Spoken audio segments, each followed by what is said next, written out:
so many vote-by-mail ballots, therefore, I think opens up the state to at least these accusations that there will be voter fraud. Right, so polls don't close until 8 p.m. local time, and if Governor Newsom defeats this recall by a small or large margin, do you expect pushback legally, Jessica, from the Republican Party?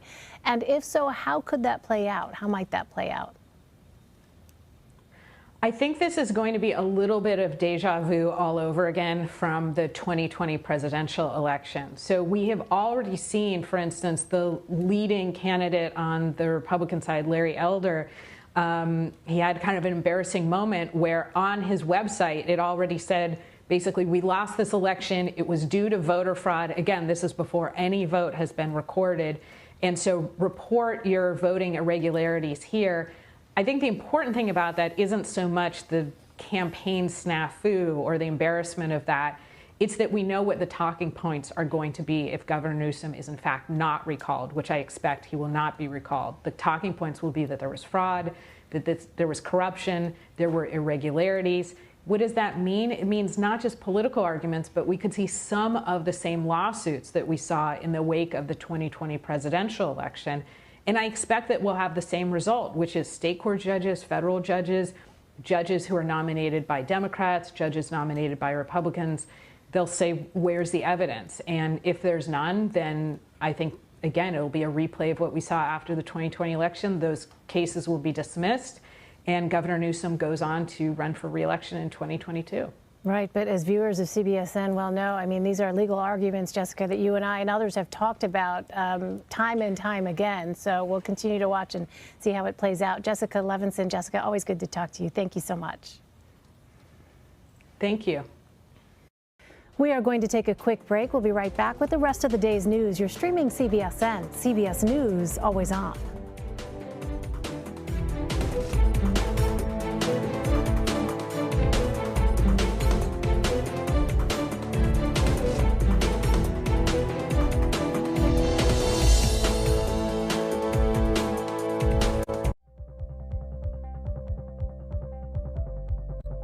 CBS News. This is what fire crews are up against. The highest quality journalism. It explains not just who or what or where, but why. CBS News. This is why.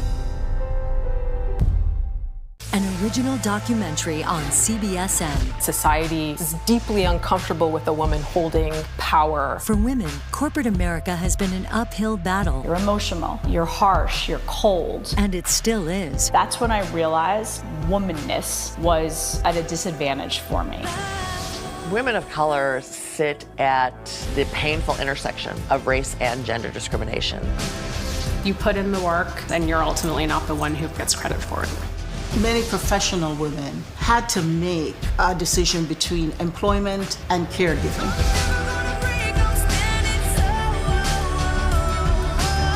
Gender discrimination is the one thing that has transcended time and race and religion. It is literally written into the Bible. Women in the Workplace, the unfinished fight for equality. Download the free CBS News app to watch. Did you know CBSN has 11 local streams from coast to coast? You can watch wherever you are. Just download the free CBS News app or check us out on all your favorite platforms. We're always on. An original documentary on CBSN. We need to put an end to this territorial status. Will statehood create a better Puerto Rico? So that we have the same quality of life that you see in the States.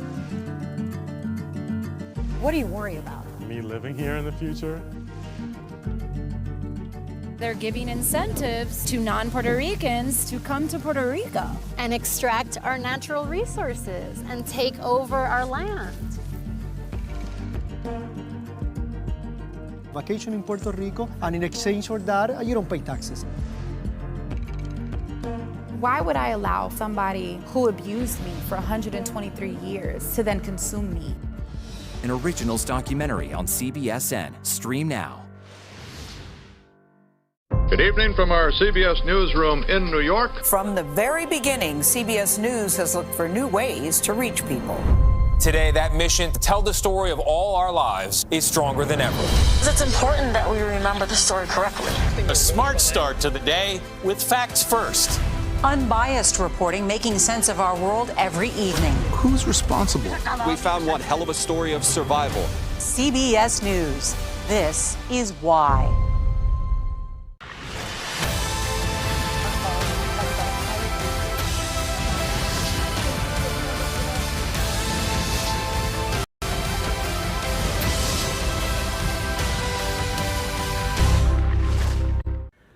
Roughly 287,000 coronavirus hospitalizations this summer were preventable.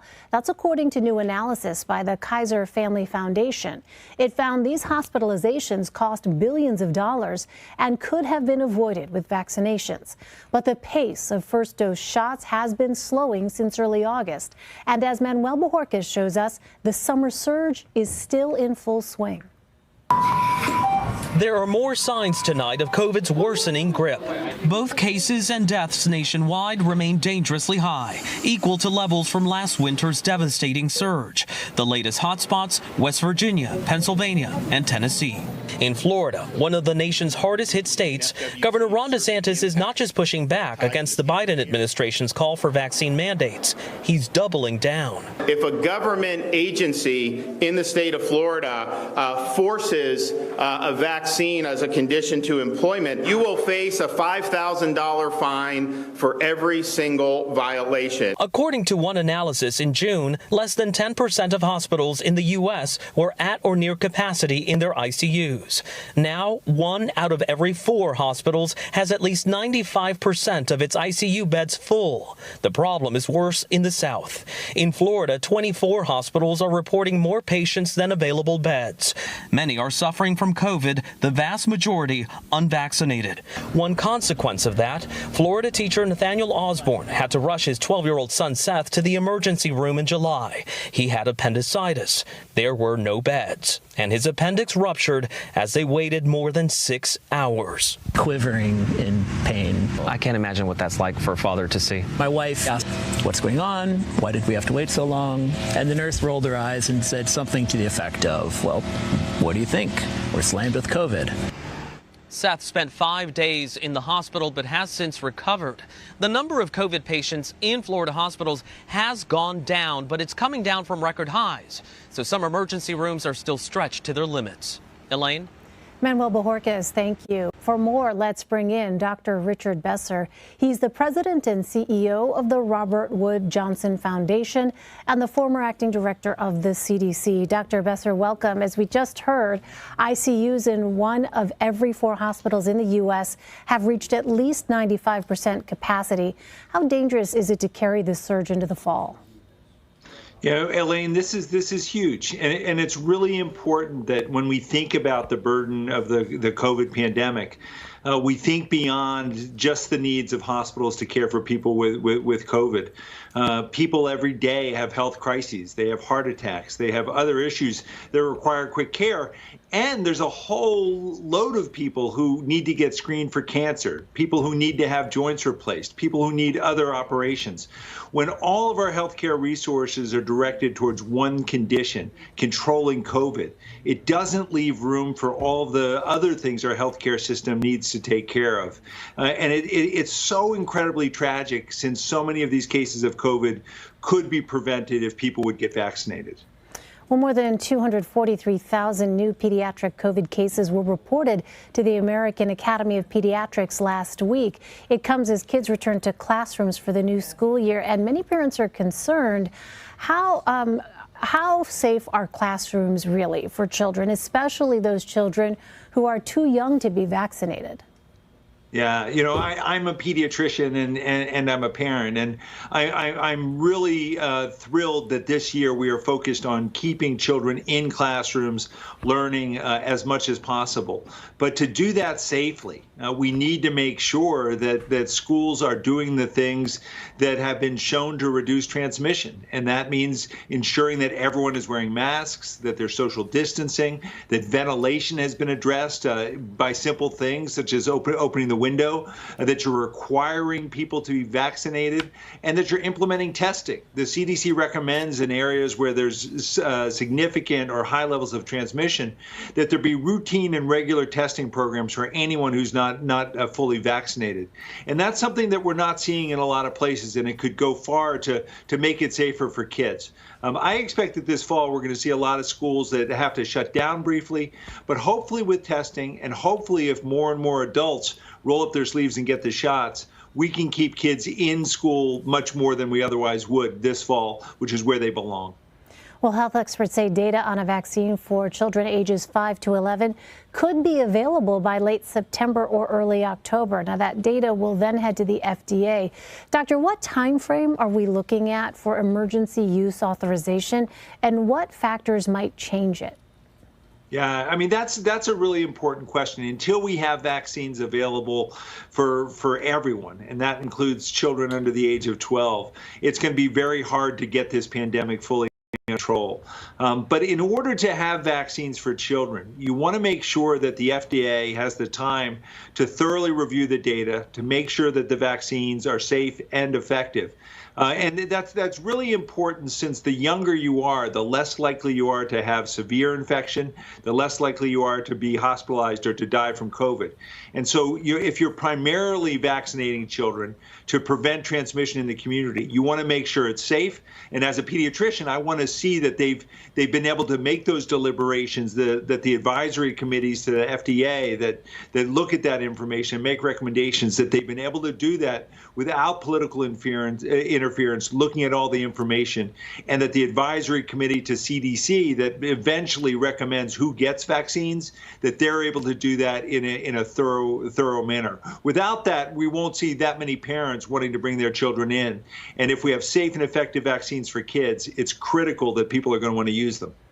Well, a review published Monday in The Lancet and co-authored by top FDA scientists concluded scientific evidence does not support the need for booster shots for the general population. Dr. Besser, we've been hearing a lot about boosters. How should we understand this review, and what else did researchers find? Yeah, I think that the administration got a little bit ahead of themselves on this when they announced that vaccines, boosters would be available beginning September 20th. It's great that the planning's in place so that if these vaccines are approved and recommended as boosters, the systems are in place. But it's really important. Next week, the advisory committee to the FDA, next Friday, they're going to be looking at the data on boosters and making a recommendation. Likely, they're only going to have data to be able to look at boosters for people who've had the Pfizer vaccine. But I want to make sure that they look at that data independently without a lot of pressure. The report in The Lancet, this is from led by two people who worked at the FDA, who had a lead role in improving vaccines. Their conclusion is that booster shots are not ready yet for people. They're not indicated. A study that's just out in the New England Journal with Israeli data suggests that there may be a role for boosters. So looking to see, is it the time now for boosters? If so, who should they be recommended for? What do we know about the safety of boosters? What do we know about a booster shot for one person who received one vaccine with the vaccine from another company? There's a lot of questions here that you want them to be able to sort through to be able to provide guidance for people before the rollout of boosters. And I don't think we're there yet. I think it will be a couple weeks before we're really able to say how to move forward on boosters. So adding to this discussion, Dr. Anthony Fauci says he mostly disagrees with this, quote, controversial article, saying that you can boost your own population while also helping low and middle income countries. And he adds there is evidence of waning immunity in the U.S. So, Doctor, what do you say to that? Well, I think there are a number of opinions on this, and that's why you really want the independent advisory committee to be able to look at the information. The World Health Organization is not recommending that countries move forward with boosters right now. And the reason for that is that 80% of the vaccinations have been going to wealthy nations, only 20% to lower income countries. There are many healthcare providers around the globe who don't have access to vaccines. And this pandemic will not be under control anywhere until it's under control everywhere. The Delta variant was first identified in another country, and it's very likely that there are going to be additional variants that crop up. And so it's important that vaccines are allocated in such a way that there's fairness around that there's equity, that we're able to get this under control, not just in the United States, but in other countries as well. I think that Dr. Fauci is right, that we're going to need to be able to do both, ensure that we address the needs of people in America while doing much more than we currently are to help support the needs of people around the globe. And how we do that, the Biden administration is looking to convene a global summit on how to address the global issues. But there's so much more that wealthier nations need to do to ensure that vaccines are provided to people everywhere. So the CDC is planning a summit for local health officials this December, and it will focus on the COVID-19 pandemic and how to, quote, strengthen the public health system. In your opinion, doctor, what are some of the biggest lessons that officials are learning right now, and where is there room for improvement? Well, I mean, there's so many areas for improvement. I think what we're seeing broadly is that if you let your public health system deteriorate, if you don't support it in terms of personnel, if you don't support it in terms of its data systems, in terms of its laboratory capacity, when a health crisis comes along, it's very hard to play catch up. You know, we've seen during this pandemic disparate impacts on people by race, by ethnicity, by income. We've seen public health data systems that haven't even been able to capture that information. And if you can't see clearly where the problems are, who's being hit the hardest, it's impossible to direct resources appropriately. So I'm glad the CDC is convening that, and hopefully it will lead to resources coming from Washington that are sustained, that don't allow our public health systems to atrophy in the way that they have, and really recognize that we have an important role to support public health here around the nation as well as around the globe. We let that atrophy as well. And I think in many places we're caught by surprise at how rapidly this pandemic spread around the globe. You make a really good point about the need for just basic foundational data, because without that, just identifying disparities in health outcomes and how it is that different populations are affected in a pandemic, we know from what's happened how valuable and important and critical that information is. Dr. Richard Besser, thanks very much for sharing your expertise with us. My pleasure. Thanks for having me on. We are going to take a break. Our coverage of California's recall election continues ahead. We have the very latest from the Golden State. You're streaming CBSN.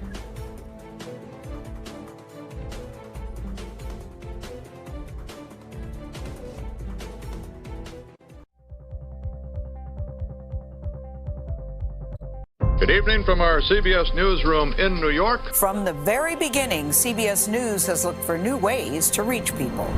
Today, that mission to tell the story of all our lives is stronger than ever. It's important that we remember the story correctly. A smart start to the day with facts first. Unbiased reporting, making sense of our world every evening. Who's responsible? We found one hell of a story of survival. CBS News. This is why. Did you know CBSN has 11 local streams from coast to coast? You can watch wherever you are. Just download the free CBS News app or check us out on all your favorite platforms. We're always on.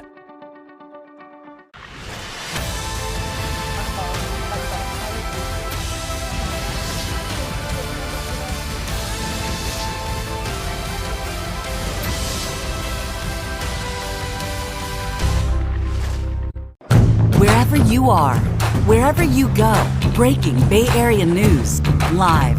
This is CBSN Bay Area. I'm Michelle Griego. CBSN Bay Area, in your hand, on demand, and absolutely free.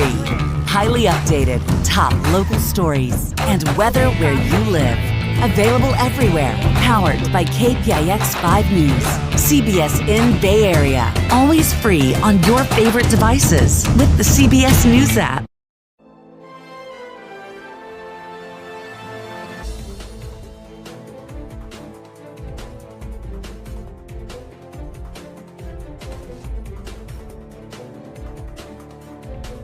Hi, everyone. I'm Elaine Quijano. It's good to be with you. Thanks for joining us.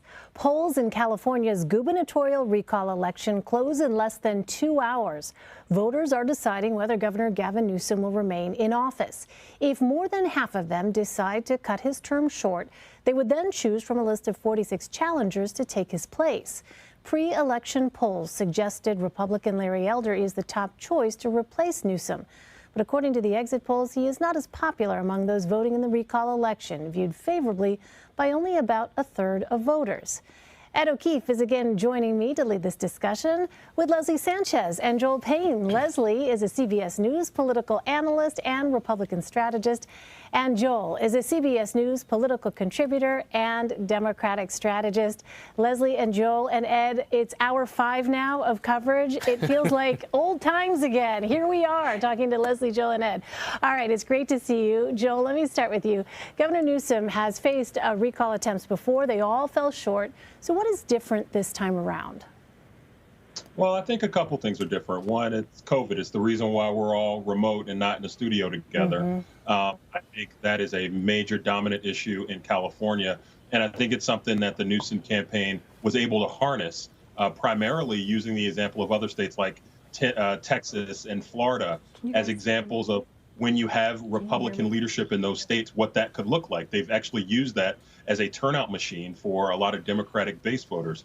I guess what I would also say, too, is they have been able to nationalize this effort in a way that I think at the end of this night, when we look at very likely a Newsom victory, Newsom likely withstanding this challenge, it's going to be that he nationalized this recall effort or nationalized the politics around this. And he also elevated Larry Elder.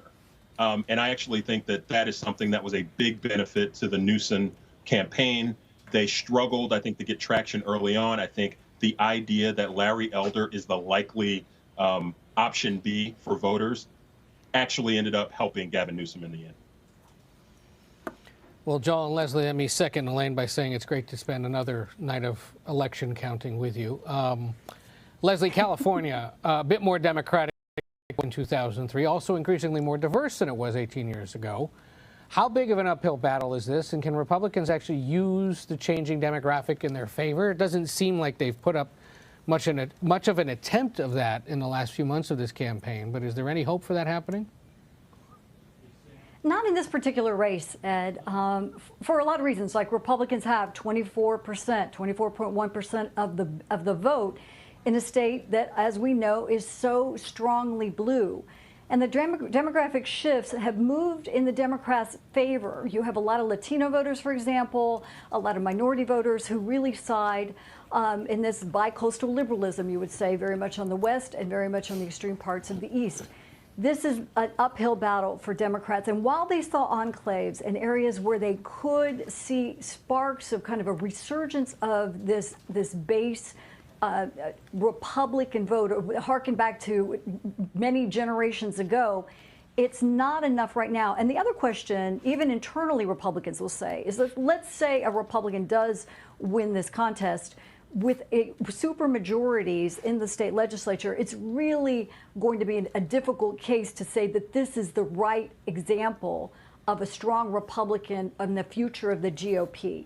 So for a lot of those reasons, Ed, it's really continues to be an uphill battle. And with candidates like we're talking about today, it's going to continue to be an uphill battle as long as they are tethered to Trump. And Leslie, Latinos make up about 24% of the electorate in the state. How critical is that voting bloc tonight? Latinos are going to continue to be the decision makers in many too close to call elections. This, Elaine, is not going to be one of those. There are many Latino voters who are continuing to move into elected office, predominantly on the Democratic side. You're starting to see more minorities across the spectrum toss their hat in the Republican ring, but they have to look for those right conditions. That dynamic is shifting. It's just not significant enough to have those majorities in California. Leslie, real quick, I know you have to go, and everything you said is brilliant, but I do have a question about that Pez machine behind you. Is that the 5 female Supreme Court justices? No, it's the Founding Fathers. Oh! Okay. See, I saw the row. Okay, sorry. You know, diversion. Female Supreme Court justices, Founding Fathers, it's the hair, you know, it's very understandable. All right. I was listening to everything you said, but I saw that and I said, there's at least one viewer. It's too hard to tell. It's too hard to tell on our itty-bitty screens. All right. Well, Leslie, I know you have to leave us, Leslie, right? But we will. Or, is that what I was told? This is live television. Yeah.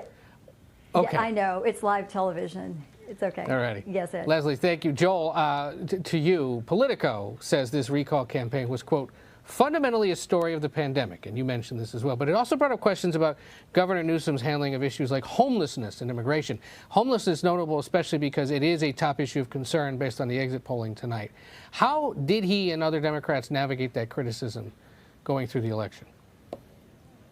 Well, I think really this turns out to be a case about turnout. And when you are able to maximize turnout in a state like California, which is a plus, 27 state for Gavin Newsom a few years ago against John Cox, who he defeated in 2018, and it's a plus 25 or 26 state for Joe Biden against Donald Trump.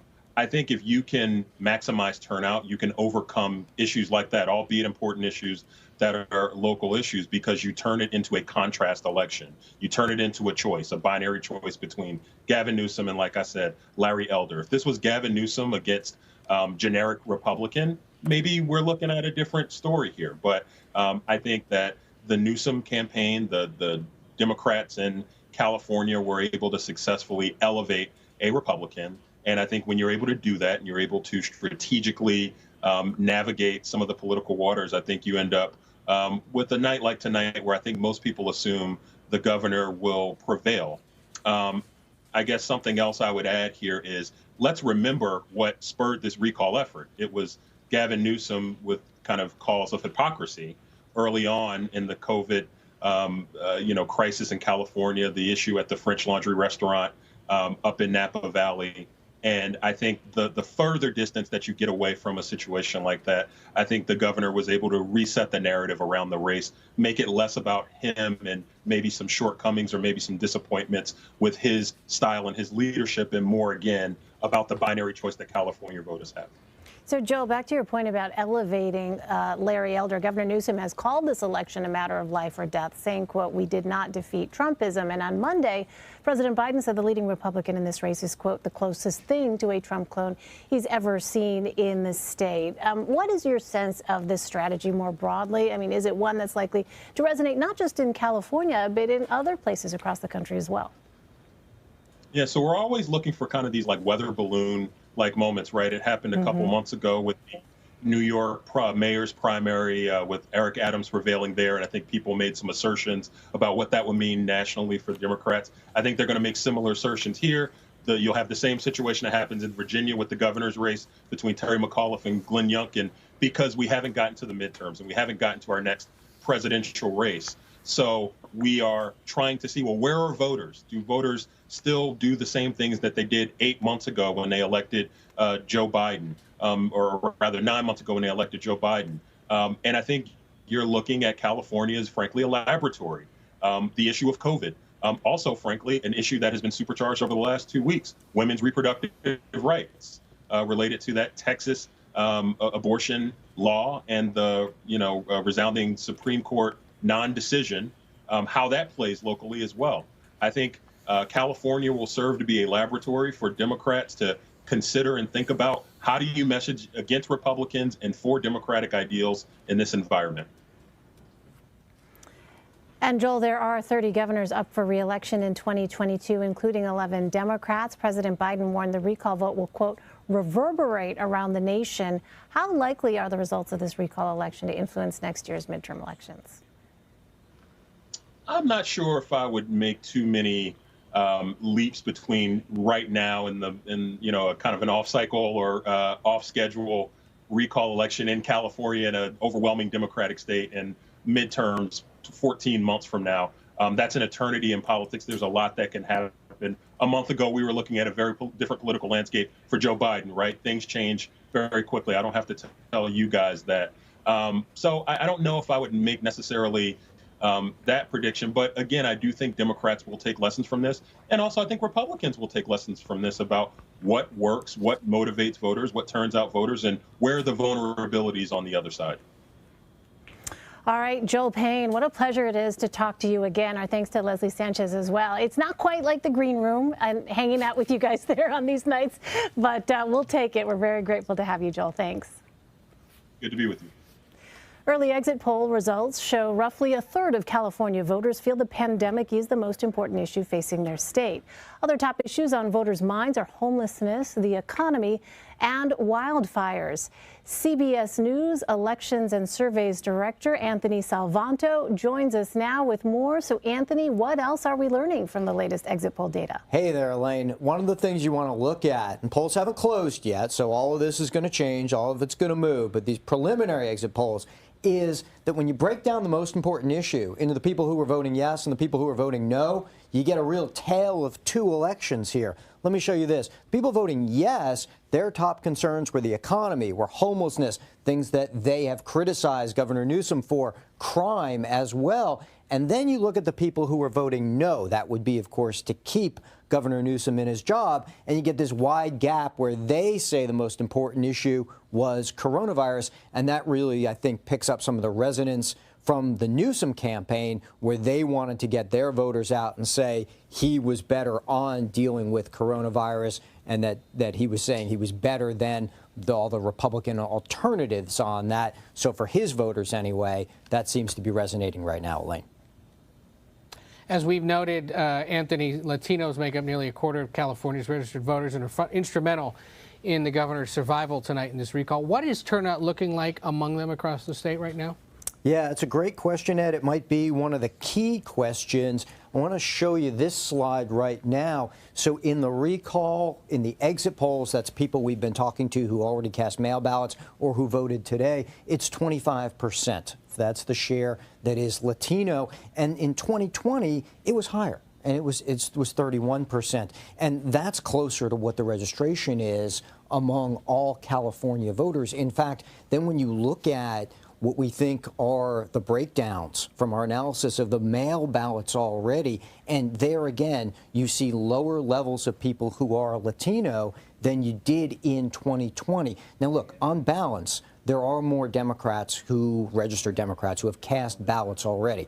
But having said that, you look at these numbers in the Latino breakdowns, and you have to think that for the no campaign, for the Newsom campaign, for any Democrat who wants to win statewide in California, that's not the pattern that they would necessarily want to see. And I would add very quickly that in the polling, Latinos were pretty split, even though they're usually a large part of the Democratic coalition in California. Well, yeah, and this speaks to something we talked about earlier tonight with Sonia Diaz of UCLA at the center there that studies Latino voters and Latino societal patterns. And she said, you know, because so many of them are younger voters, less, and this is an academic term, mature voters, meaning people who are older and have been accustomed to voting over multiple cycles, that they may not be as accustomed to this concept of a recall. I mean, 18 years ago, as we pointed out, there weren't that many Latino voters. Many of them may actually not have even been alive or were still in diapers.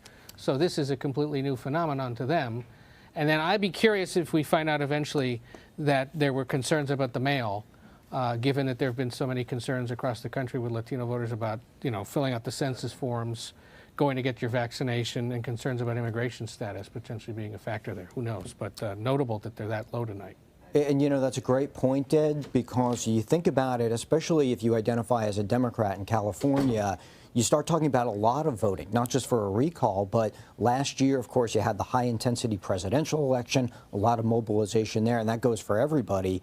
And then before that, you had the Democratic primary. So it's a lot of campaigning. It's a lot of politics. Look, we're political junkies, or a lot of our viewers are. But for people who aren't, yeah, I think you're right. It's a lot of voting. It's a lot of voting. And then you've got another one coming up in 22. So maybe we're not surprised, even if turnout is a little bit down from what we might have expected. Anthony, I want to zoom out just a bit. President Biden campaigned for Governor Newsom in California on Monday. What do voters in the state make of the president's job performance? Yeah, it's positive, right? And the voters so far in the exit polls tell us, on balance, they approve of Joe Biden. Maybe that's not totally unexpected, given that it's such a heavily Democratic state. But, you know, when I look at the map, and I'll take you back, speaking of Joe Biden, this is one of the things I want to emphasize as we go forward, which is it's a very blue state. And if I show you what happened in 2020, and you see all coastal areas of California, obviously the Bay Area, down through Los Angeles, down through San Diego, and even Orange County, all counties that Joe Biden won. When you start to look, and we're going to look at the correlations, the vote patterns between no votes tonight and these Democratic areas. And that's one of the things that we're going to be looking for, and it's going to be one of the things that's going to tell us whether, in fact, no really has the lead we think it had in the pre-election polling, is that connection with the Democratic, with the Joe Biden vote. So it's 6:18 in California. It's 9:18 in the evening out here in the East. You've got about another 42 minutes left until the polls close in California. Realistically, how late could it be before we know the outcome of this race at this point? Well, Ed, as we've said before, I think our record is going to stand, which is the, 5-6 days after November 2020, where we went straight through. I don't think it comes to that, but there's a couple of important things. One is that California routinely does not count all of its ballots on election nights, and everybody should know that. I mean, they'll count the majority of them, but a lot of late arriving ballots just has to be postmarked by today. Those are still to come in. I think we'll see the bulk of them, and the question's going to be, within a couple of hours of poll closing, does it look like there's enough of a lead, again, assuming the pre-election polls are right, there's enough of a lead for no that we get a sense of what's going on, or was there such a surge in turnout today, an election day, where more people were voting yes? And I think that may take a couple of hours to figure out, but that's kind of the landscape of it. All right, it's all on you, Anthony. Oh, go ahead, Ed. Well, I was just going to say the coverage continues through the night here on CBSN, because we're going to be relying on our friends out west at CBSN LA, CBSN Bay Area, CBSN Sacramento, and we're going to be simulcasting them across the country. So if you're one of those that's interested, if you're in California and clearly concerned, watch all 4 of those options. And the 3 of us are going to be staying up late to help them out in the West. So I got my coffee. I don't know about you guys. Oh, I have mine. I'm ready. I have mine. It's just off camera. It's right there. Always stock up. Anthony Salvanto, thank you so much. Thanks, guys. Coming up after the break, Tropical Storm Nicholas threatens flooding in Texas and Louisiana after making landfall as a Category 1 hurricane along the Gulf Coast. A look at the damage ahead. Plus, coronavirus cases and deaths surge across the country as hospitals struggle to treat patients. Why ICU units are being forced to turn away non-COVID patients. This is CBSN, CBS News, always on.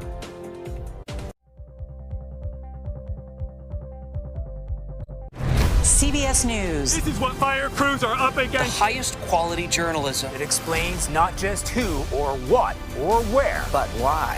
CBS News. This is why. An original documentary on CBSN. Society is deeply uncomfortable with a woman holding power. For women, corporate America has been an uphill battle. You're emotional, you're harsh, you're cold. And it still is. That's when I realized womanness was at a disadvantage for me. Women of color sit at the painful intersection of race and gender discrimination. You put in the work, and you're ultimately not the one who gets credit for it. Many professional women had to make a decision between employment and caregiving.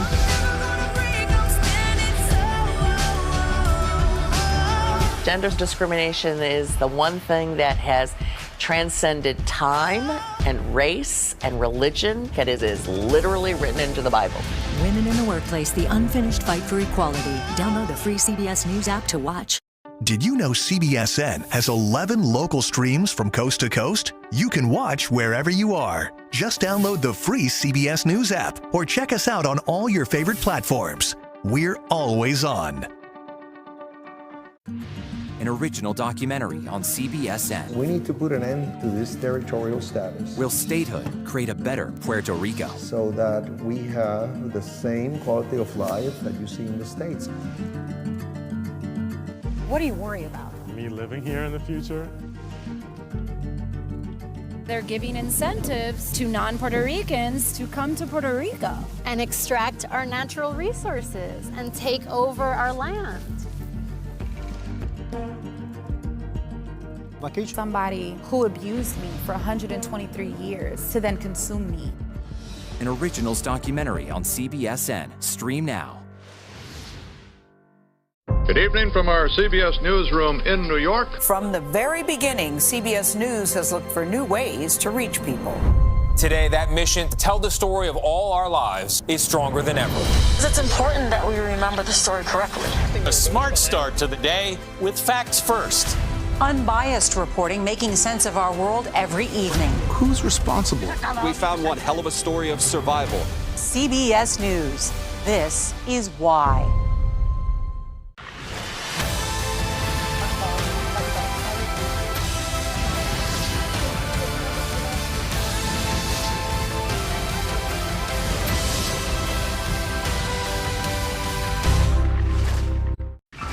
An original documentary on CBSN. Only God can fix the problems we face as a country. The right's fight for a Christian nation. We love God, but we also love this country, and we're going to fight for it. They gave me the ultimatum: if you pray on the football field, we will suspend you from coaching. White evangelicals make up about 25% of the United States population. They are a significant voting bloc. It is Christianity or nothing. There's no tolerance, acceptance of people of any other faith. What's troubling about the Christian right is the investment really seems to be in amassing power. I want Christians in office, Christian laws and Christian ways. An original documentary on CBSN. Download the free CBS News app to watch. Roughly 287,000 coronavirus hospitalizations this summer were preventable. That's according to new analysis by the Kaiser Family Foundation.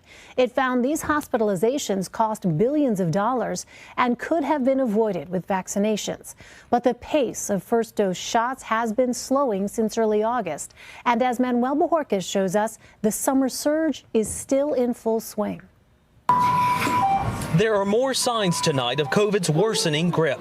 Both cases and deaths nationwide remain dangerously high, equal to levels from last winter's devastating surge. The latest hotspots: West Virginia, Pennsylvania, and Tennessee. In Florida, one of the nation's hardest hit states, Governor Ron DeSantis is not just pushing back against the Biden administration's call for vaccine mandates.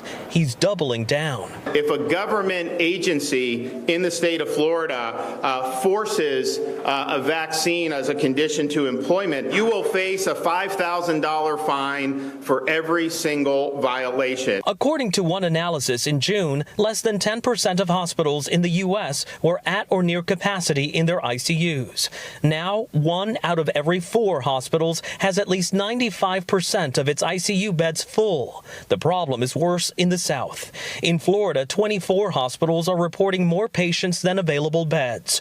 Many are suffering from COVID, the vast majority unvaccinated. One consequence of that, Florida teacher Nathaniel Osborne had to rush his 12-year-old son Seth to the emergency room in July. He had appendicitis. There were no beds, and his appendix ruptured as they waited more than 6 hours. Quivering in pain. I can't imagine what that's like for a father to see. My wife asked, "What's going on? Why did we have to wait so long?" And the nurse rolled her eyes and said something to the effect of, "Well, what do you think? We're slammed with COVID." Seth spent 5 days in the hospital but has since recovered. The number of COVID patients in Florida hospitals has gone down, but it's coming down from record highs. So some emergency rooms are still stretched to their limits. Elaine? Manuel Bojorquez, thank you. We are going to take a quick break. We'll be right back with the rest of the day's Always On.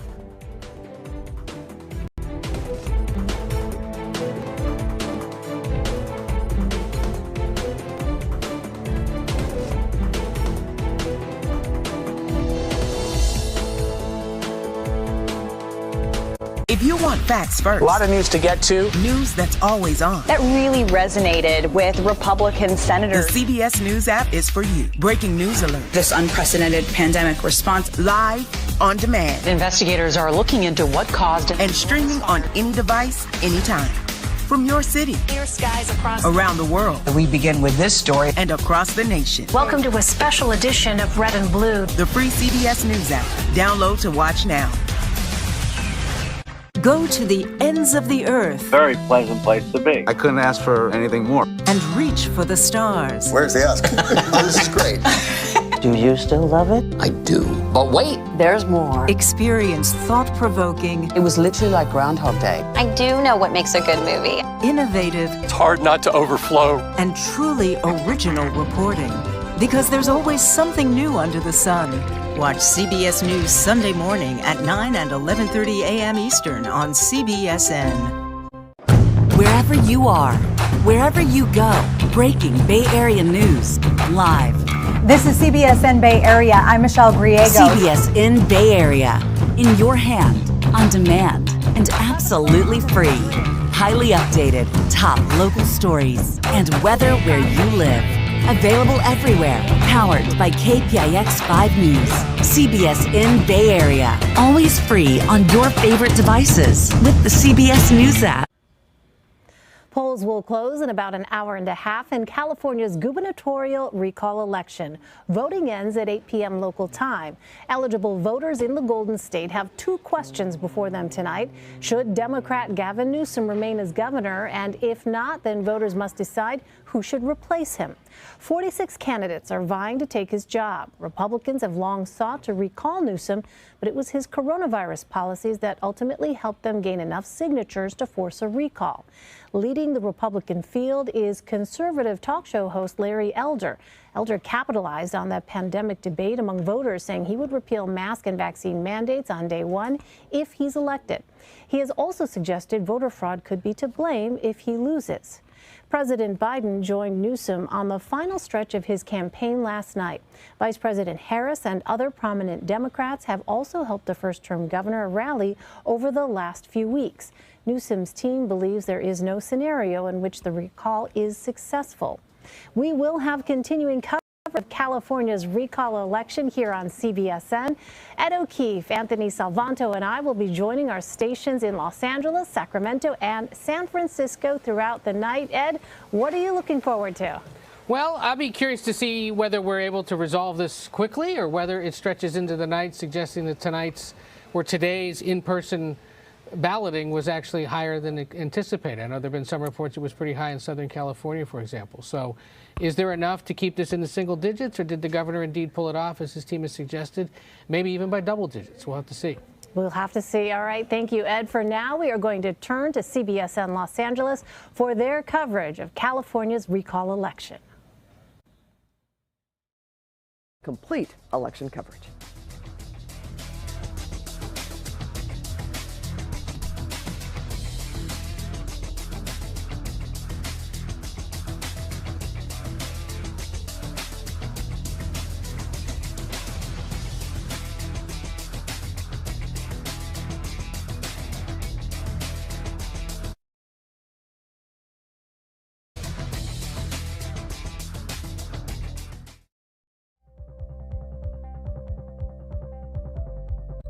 Good evening from our CBS newsroom in New York. From the very beginning, CBS News has looked for new ways to reach people. Today, that mission to tell the story of all our lives is stronger than ever. It's important that we remember the story correctly. A smart start to the day with facts first. Unbiased reporting, making sense of our world every evening. Who's responsible? We found one hell of a story of survival. CBS News.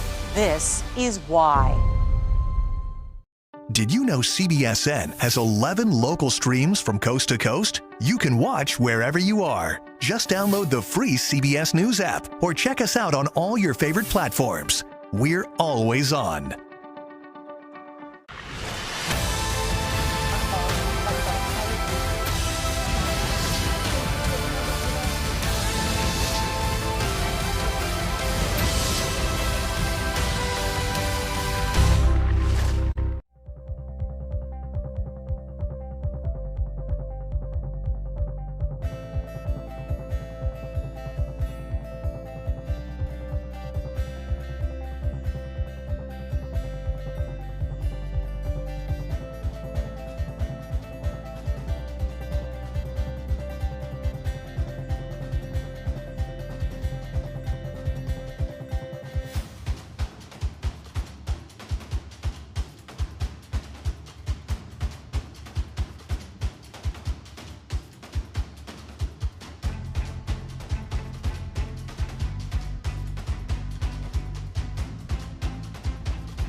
Now at 6:30, fighting for votes and control of California. We are down to the wire in the recall race. Governor Newsom is trying to hold on to his job. 46 candidates want to strip him away from that. Now, if they succeed, it will be the second time only a California governor has been recalled this century, and only the third time a governor has been recalled in U.S. history. Good evening, everyone. I'm Susie Sa. Thank you so much for joining us tonight. I'm Jeff Vaughn. Welcome to this election night special on CBSN Los Angeles. Well, there are 90 minutes left until the polls close, and we will spend those next 90 minutes talking about the race, the candidates, the issues, and what happens next, regardless of who wins. We have a team of reporters working up and down our state, and we will be joined tonight by some of the best political minds in the business, including CBS News Chief White House and political correspondent Ed O'Keefe and CBS News Director of Elections Anthony Salvanto. Also be joined by local, legal, political, and elections experts Jennifer Cryer from USC, Jessica Levinson, Loyola Law School, and Zev Yaroslavsky from UCLA. But we want to begin with our political reporter, CBSN LA's Tom Wade. That's right. Tom is live tonight in Sacramento at the Capitol. Tom. Hi, Susie and Jeff. Well, can you believe it? We're almost at the finish line here. It feels like we've been talking about the recall now for almost a year. It's been so many months. I'm standing just outside of the Democratic headquarters for the state of California. It is a hive of activity tonight. It's where it's possible we may hear from the governor tonight. We don't know. Nothing's been official sent out to us yet, so we just don't know exactly what the governor's plan is. We do understand he is watching some of the results coming in with friends and family. Take a look here. We have some video. This is the governor a little earlier today. He was in San Francisco meeting with some of the volunteers that helped him with this recall effort to try and defeat it. There were about 25,000 of them total, not all of them there today. Those folks out there trying to make as many phone calls as they could, sending out millions of text messages, knocking on doors. So you might be asking yourself, though, how did we get here? How did this whole process play out, and why are we even at this junction point? Well, it took a few months and a lot of effort from the people who originated this recall effort, and also from those who are trying to stop it. We defeated Donald Trump. We didn't defeat Trumpism. People in California are hurting. This state is a mismanaged mess. You see absolute chaos on our border. Governor Gavin Newsom facing a historic recall election. California voters were faced with two questions: boot Newsom from office just 14 months before his term is up, and if so, pick a replacement. The recall process has been weaponized. So how did we get here? Meet Orrin Heatley, a retired sheriff from a deep red part of Northern California. It's our belief on this recall that we need to take action now, because if we wait 2 years for another re-election, there's a lot more damage that can be done. Heatley was the sixth person to file recall papers against Newsom. Some of the others wanted him out, claiming he was soft on crime. Then came the pandemic. Newsom imposed the nation's first and most restrictive stay-at-home order. Schools and businesses were closed, outdoor dining shut, mask mandates were put in place, mass unemployment followed, as did protests over vaccine and mask mandates. It's not only a violation against you, it's a violation against this nation. But Newsom's downfall in triggering the recall may have been his infamous meal at the swanky French Laundry restaurant in Northern California, where he dined indoors without a mask with lobbyists when he was telling everyone else to stay home, and ordered thousands of businesses to close down. The politicos, the people in the know, right, in politics, were laughing at the recall team, saying, you know, this is a fool's errand. It's never going to happen. You'll never get a recall election on the book. You're wasting everybody's time.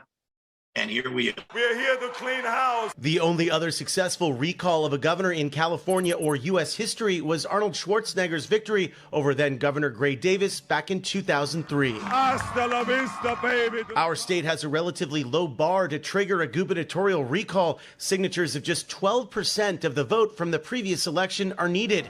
Most states that have recalls are double that or more. Some claim it needs to change. How we got here is this archaic kind of old process that's been leveraged by polarized groups over the years, and we're really seeing it used as an instrument now. This recall now versus 2003 is very different. Schwarzenegger, for one, is not on the ballot. Some wonder if the bar has been lowered too far on who is qualified to lead the nation's most dynamic state. We had literally an international superstar who was running to be the next governor. We don't have anybody who looks close to that right now. We have people where you just have a whole list of Kevins and people are confused about who they are and who to vote for. This man ignored science. So far, the frontrunner in the recall has been conservative talk show host Larry Elder, attracting Trump-loving conservatives, which California does have in the millions. He can't defend his record on how he shut down the state, ignoring science. He can't defend his record on homelessness. This summer, polls showed that about half of the voters wanted to toss Newsom. Since then, he's made his entire campaign about keeping California a progressive state and defeating what he calls Trumpism. I think having Larry Elder as the frontrunner has been so useful for Governor Newsom, because he doesn't just say, oh, it's this abstract clown car over there. Instead, what he says is there's somebody running who's gaining traction, who's really, quote unquote, scary. And remember, the governor needs 50% plus one to stay in office. If he doesn't get it, that means the replacement candidate could win with a relatively low vote total. The second question to replace doesn't even need to obtain a simple majority. There are a lot of people who are beginning to question this process. And I can tell you from talking to some of the staffers here at the state Democratic Party, they seemed very upbeat. They seemed like they were in good moods. Of course, no one is giving anything away, but certainly I think that they've seen the same polling that we have. They've seen the same numbers that have been analyzed in terms of who has returned their ballots up until today, and they seem to be in very good spirits here. But of course, no one will know anything until we get those official tallies in just about an hour and a half. Back to you guys. Well, along that same vein, Tom, if I may, of course, 70 to 90% of people are going to be returning their ballots via mail. And of course, the polls don't close until 8 o'clock. But when do you actually perhaps see some of the results trickling in, or maybe a big decision soon? Yeah, I mean, well, so here's how the balloting works in California is that many of the counties, in fact, most counties have the option or do have the ability to count the ballots in terms of processing them. So they're not actually tabulating, but what they're doing is when we mail in our ballots, they're able to take them out of the envelope, they're able to scan them, check them, make sure everything's okay, and then they put them into the computer. So basically, at 8 o'clock, the computer can then tabulate and compute all of those votes. So we don't know exactly, they're not actually physically counting those ballots right now, but they're able to process them so that right at 8 o'clock they can start running those numbers through the computer, and we could get a real sense of the results of the election. We also can look at some of the data that's been analyzed from a group called Political Data Inc. And what they've shown us is that so far right now, the Democratic turnout has been about 54%, somewhere in that area, and that they account for that much of the vote, whereas the Republicans only account for about 21 to 25% of the vote, somewhere in that range. That's been the lead up to today. Now, Democrats tend to vote by mail, so that means that some of the totals could sort of favor the Democrats. And then if you look at the Republican totals, generally, at least in the 2020 presidential election, we saw a very heavy turnout from Republicans on election day. So the Republicans in California are very much hoping that today could push them over the top. We'll see. Tom, we talked about the confidence level from the Newsom campaign earlier. One of the staffers said there's no scenario where we don't win. However, you don't know where a victory party is tonight. We don't even know where the governor is going to go live from tonight, do we? Yeah, and in speaking with folks, Jeff, I think the sense is that the governor doesn't want to have a victory party because of the nature of this election, because it is a recall election. And if he wins, it's sort of like the idea that he's not being fired from his job. I think obviously if it's a resounding win, we might see the governor come out and really kind of bask in that glow. But who knows? I mean, we have not been given anything official yet in terms of where he might be tonight. Of course, he did have a big rally in Long Beach last night with President Biden. And of course, and then had another rally today with his supporters in San Francisco. So we know he's been out there. We just don't know what he's going to do tonight, what he might say, depending on the results. And as you said, though, he is very confident. So you would think he would want to come out if he does win and sort of speak to people and kind of bask in that glow. If that is indeed the case, we'll have to see. Yeah, we'll have to see. All right, CBSN LA's political reporter Tom Waite live tonight from Sacramento. Thank you so much, Tom. We'll talk to you again next hour. And still to come, live reports from candidate headquarters, John Cox, Larry Elder, Kevin Faulkner, and Kevin Paffrath. Well, whoever wins this recall race is going to have to tackle California's homeless crisis. Yeah, billions of dollars have been thrown at that problem in recent years, but it's only getting worse. Reverend Andy Bales is with the Union Rescue Mission in Skid Row in downtown. Reverend Bales, thank you so much for joining us this evening. Thank you so much, Susie. Thank you. I want to talk to you first about what do you want to see from whoever wins this election? I've been crying out for years for a FEMA-like response. And do you think that either one of those leading candidates, being Newsom or Elder, are receptive to that, Reverend? I haven't heard anyone mention the fact that we need a FEMA-like response. I haven't heard the words recovery nearly enough. I haven't heard the words mental health concerns. Anybody not mentioning the need for recovery, a return to recovery, away from harm reduction, away from tolerance and love without any accountability, without any expectations. I said for years when I was in Des Moines, Iowa, if we had 1,000 beds with high expectations, we'd have 1,000 people getting on their feet. If we had 1,000 beds where people can crash in any condition, we would have 1,000 people crashing in any condition. That's what's happening in the country. It's happening in the country. It's happening in the state. If you take any government funds, you have to allow alcohol and drugs to flow freely.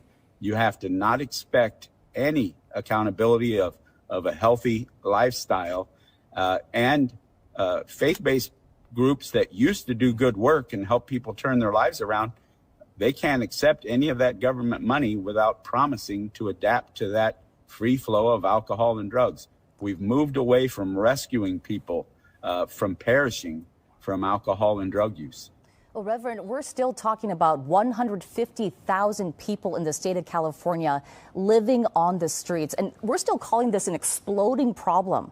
Have you seen any of the alleviation measures actually working as of late? No, and I faced the tsunami last night that we've seen coming and we've heard talked about, but I haven't heard any of the candidates talk about.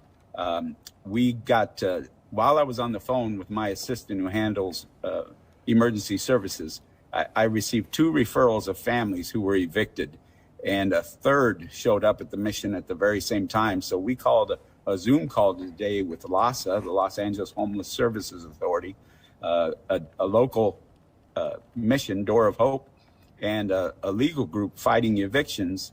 And we're learning that people are being evicted early. So we have a tsunami of families coming our way.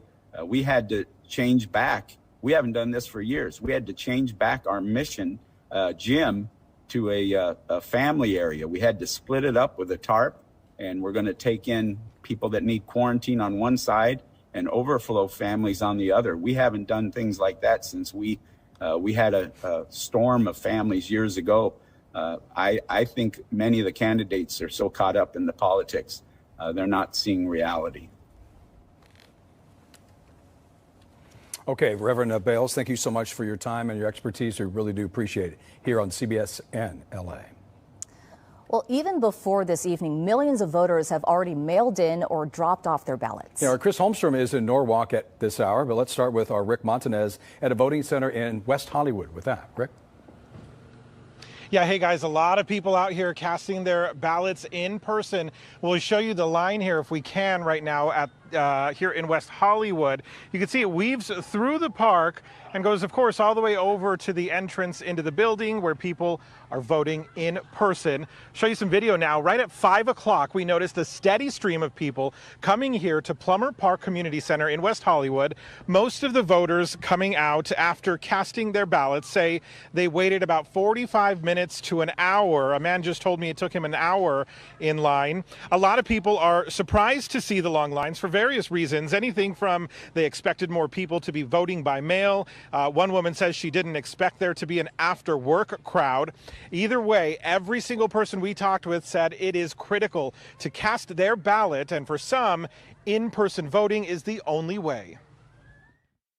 I just believe that there's a lot of holes that allow for lack of integrity. So I just wanted to make sure that I physically saw my vote be cast. But I took my friend here because she didn't have the mail, but they were very nice because she's 86. They walked her through and we didn't have to wait in line. I want to vote. Do you prefer to vote in person, or did you? As long as I can vote, doesn't matter. You just want to cast a ballot? Right. And I didn't want to wait, hours.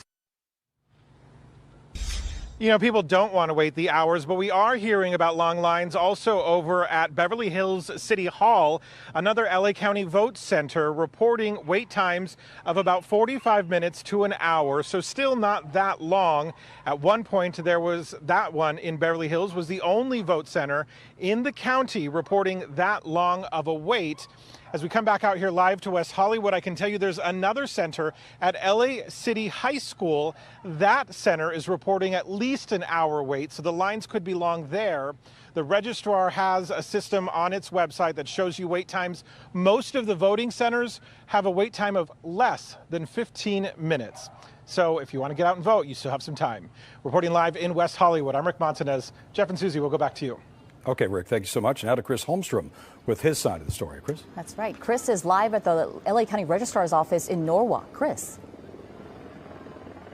Yeah, Susie and Jeff, there has been a lot of people coming to the registrar's office throughout the day, but it's definitely picked up within the last hour. I assume a lot of people got off work. Traffic's also pretty bad in this area, but people want to make sure their voices are heard. Some people wanted to vote in person. Other people wanted to take their mail-in ballots and drop them off. And take a look behind me. You can see people waiting in line right now. A lot of these people, as I mentioned, just got off of work. And, you know, for a lot of people, it's a tradition to come here to the registrar's office to get their vote in, to make sure that their vote is counted. And if you look to the left, that is another official ballot drop-off. A lot of people are dropping off their mail-in ballots here. There's a little drive-through, so they get out of their car, drop it off, and then they are on their way. Now, as Rick was talking about, there's voting centers throughout LA County. There's about 255 vote centers that were open today. Those polls open around 7 o'clock, but a lot of people, they already casted their vote early. In fact, the registrar's office says they've already received nearly 1.9 million vote-by-mail ballots, and by 5:30 tonight, about 160,000 people voted in person. Now, we did speak to the county clerk with the registrar's office. He says the mail votes will be counted first, then they will count the votes of the people who voted within the last 10 days. We should get those numbers around 8:15 to 8:30 tonight, then we'll get the results from today. Now, joining me here is one of the voters from Norwalk himself, and you actually came here in person to do the in-person voting. How was it voting here? It was pretty good, fast, well organized. Everybody got in time, and everybody working. We only allowed to come in 3 or 4 at a time. They only got 2 elevators going. They only allowed 2 people in the elevator. So definitely being cautious with COVID. Also, talking a little bit about who you voted for, why is it so important for you to vote in this recall election? Well, it's very important for all of us. If you're happy or not happy, you have to do whatever you have to do, but do it right now. Right now is the time. There you go. Well, thank you so much for your time. I really appreciate it. Well, there you go. If you want to vote, and you want to make sure your voice is heard, you have until 8 o'clock tonight to vote, and we'll be out here throughout the night. So be sure to watch us here on CBSN LA and also KCAL and CBS 2 later tonight. Reporting live from Norwalk, I'm Chris Holmstrom, CBSN Los Angeles. Okay, Chris, thank you so much. Now to a deeper dive into the issues driving this election, I'm joined now by Jennifer Cryer, a political science professor at USC, Jessica Levinson, law expert on elections from Loyola Law School, and longtime county supervisor, City Councilman Zev Yaroslavsky. Zev now serves as director of the Los Angeles Initiative at UCLA. So Zev, let's start off with you. What do you think of the outcome? Put on your prognosticator hat, if you will. Who do you think is going to win tonight?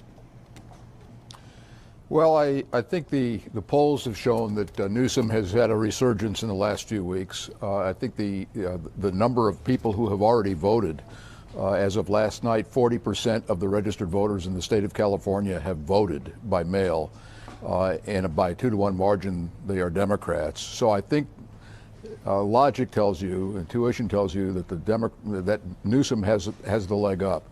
But until the votes are counted, you never know. And I think we'll be watching counties like San Bernardino and Riverside and Orange and some of the Central Valley, Fresno County, as well as Los Angeles County, to see how the recall does compared to how Newsom did 3 years ago, how President Biden did in 2020. But I think it's Newsom's to lose tonight. And if he has a Thanksgiving dinner in a couple of months, he ought to invite Larry Elder to it, because he owes him a big one for this election. But not at the French Laundry, probably, right, Zeb? I have a follow-up with this. Tell us a little bit about what you're going to be looking at tonight when it comes to those results coming in that will show you one way or the other that it's going to sway, and if it's going to go early or late. Well, I think we need to be careful. The early vote is going to be predominantly Democratic. We know that. And the Republicans in the last two elections now have chosen to vote in person more than ever before. So there will be, whatever the returns are tonight at 8:30 or 9 o'clock when we get the first returns, it's likely to narrow some. But there will also be Democrats who are going to vote today and who voted late by mail. So I think we need to be cautious about jumping into conclusions early. But what I'll be looking for is how Newsom did in counties like the ones I mentioned, the LA County, some of the suburban counties, Orange, Ventura, San Bernardino, and Riverside, and some of the Central Valley counties where Newsom did well, but not so well, and not as well as Biden did when he was elected for the first time in 2018, and see how that compares. That'll give us an inkling as to what's going to happen. Well, so for so many, this election is really starting to feel like a replay of 2020. Former President Trump claims today's vote is rigged for Governor Newsom. And in LA's Fairfax district last week, Larry Elder had this to say when asked about election fraud and Mr. Trump's comments. We have a voter integrity board all set up. Most of these are lawyers. So when people hear of things, they contact us. We're going to file lawsuits in a timely fashion.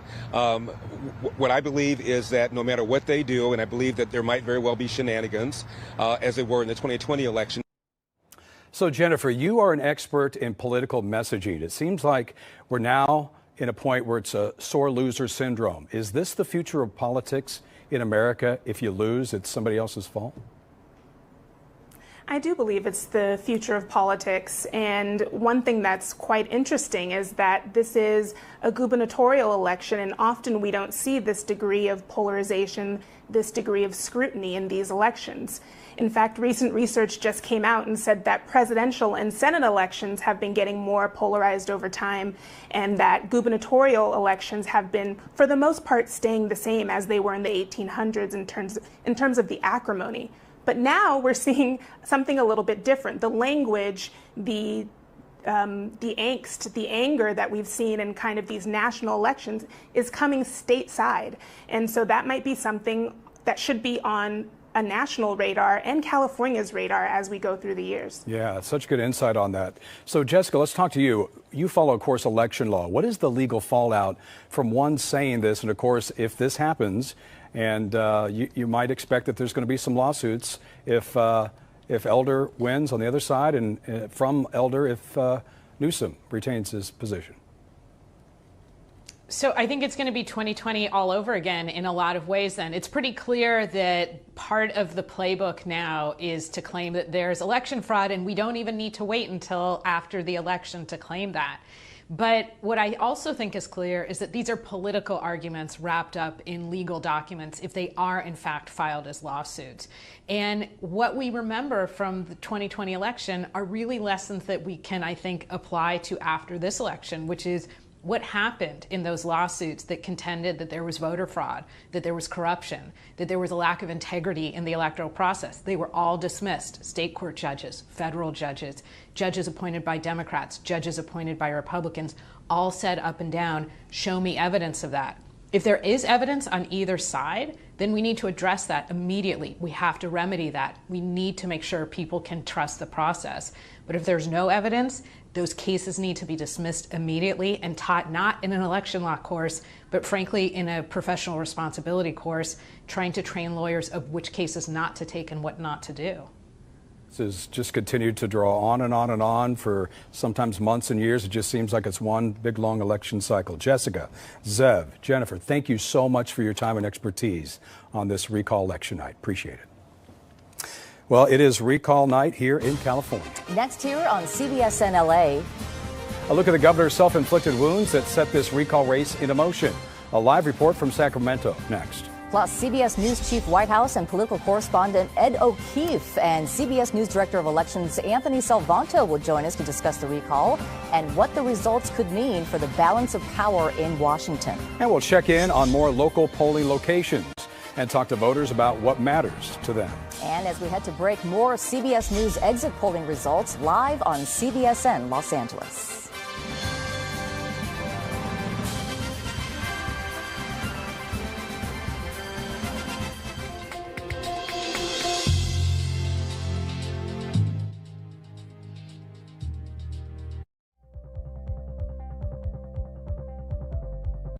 Good evening from our CBS newsroom in New York. From the very beginning, CBS News has looked for new ways to reach people. Today, that mission to tell the story of all our lives is stronger than ever. It's important that we remember the story correctly. A smart start to the day with facts first. Unbiased reporting, making sense of our world every evening. Who's responsible? We found one hell of a story of survival. CBS News. This is why. Did you know CBSN has 11 local streams from coast to coast? You can watch wherever you are. Just download the free CBS News app or check us out on all your favorite platforms. We're always on.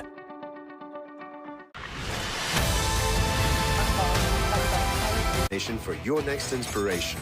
Dabble. Go there. Do that. Available over the air on Channel 2.3. It's been a time of unexpected changes.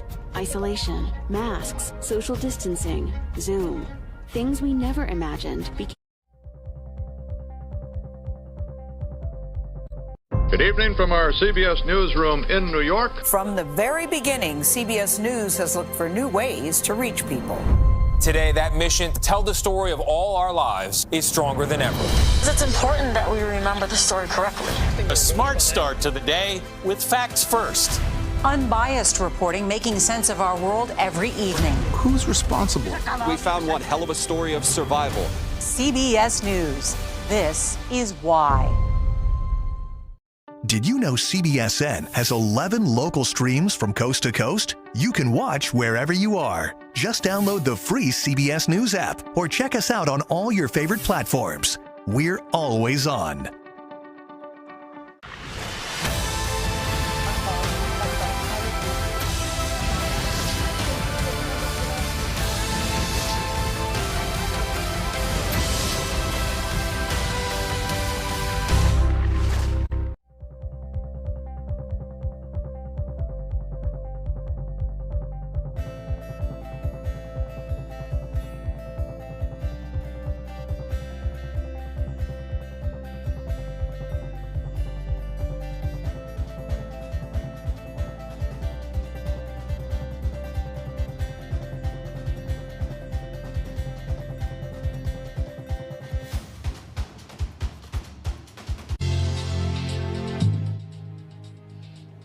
Now on CBSN Los Angeles, could this be Gavin Newsom's last night as California governor?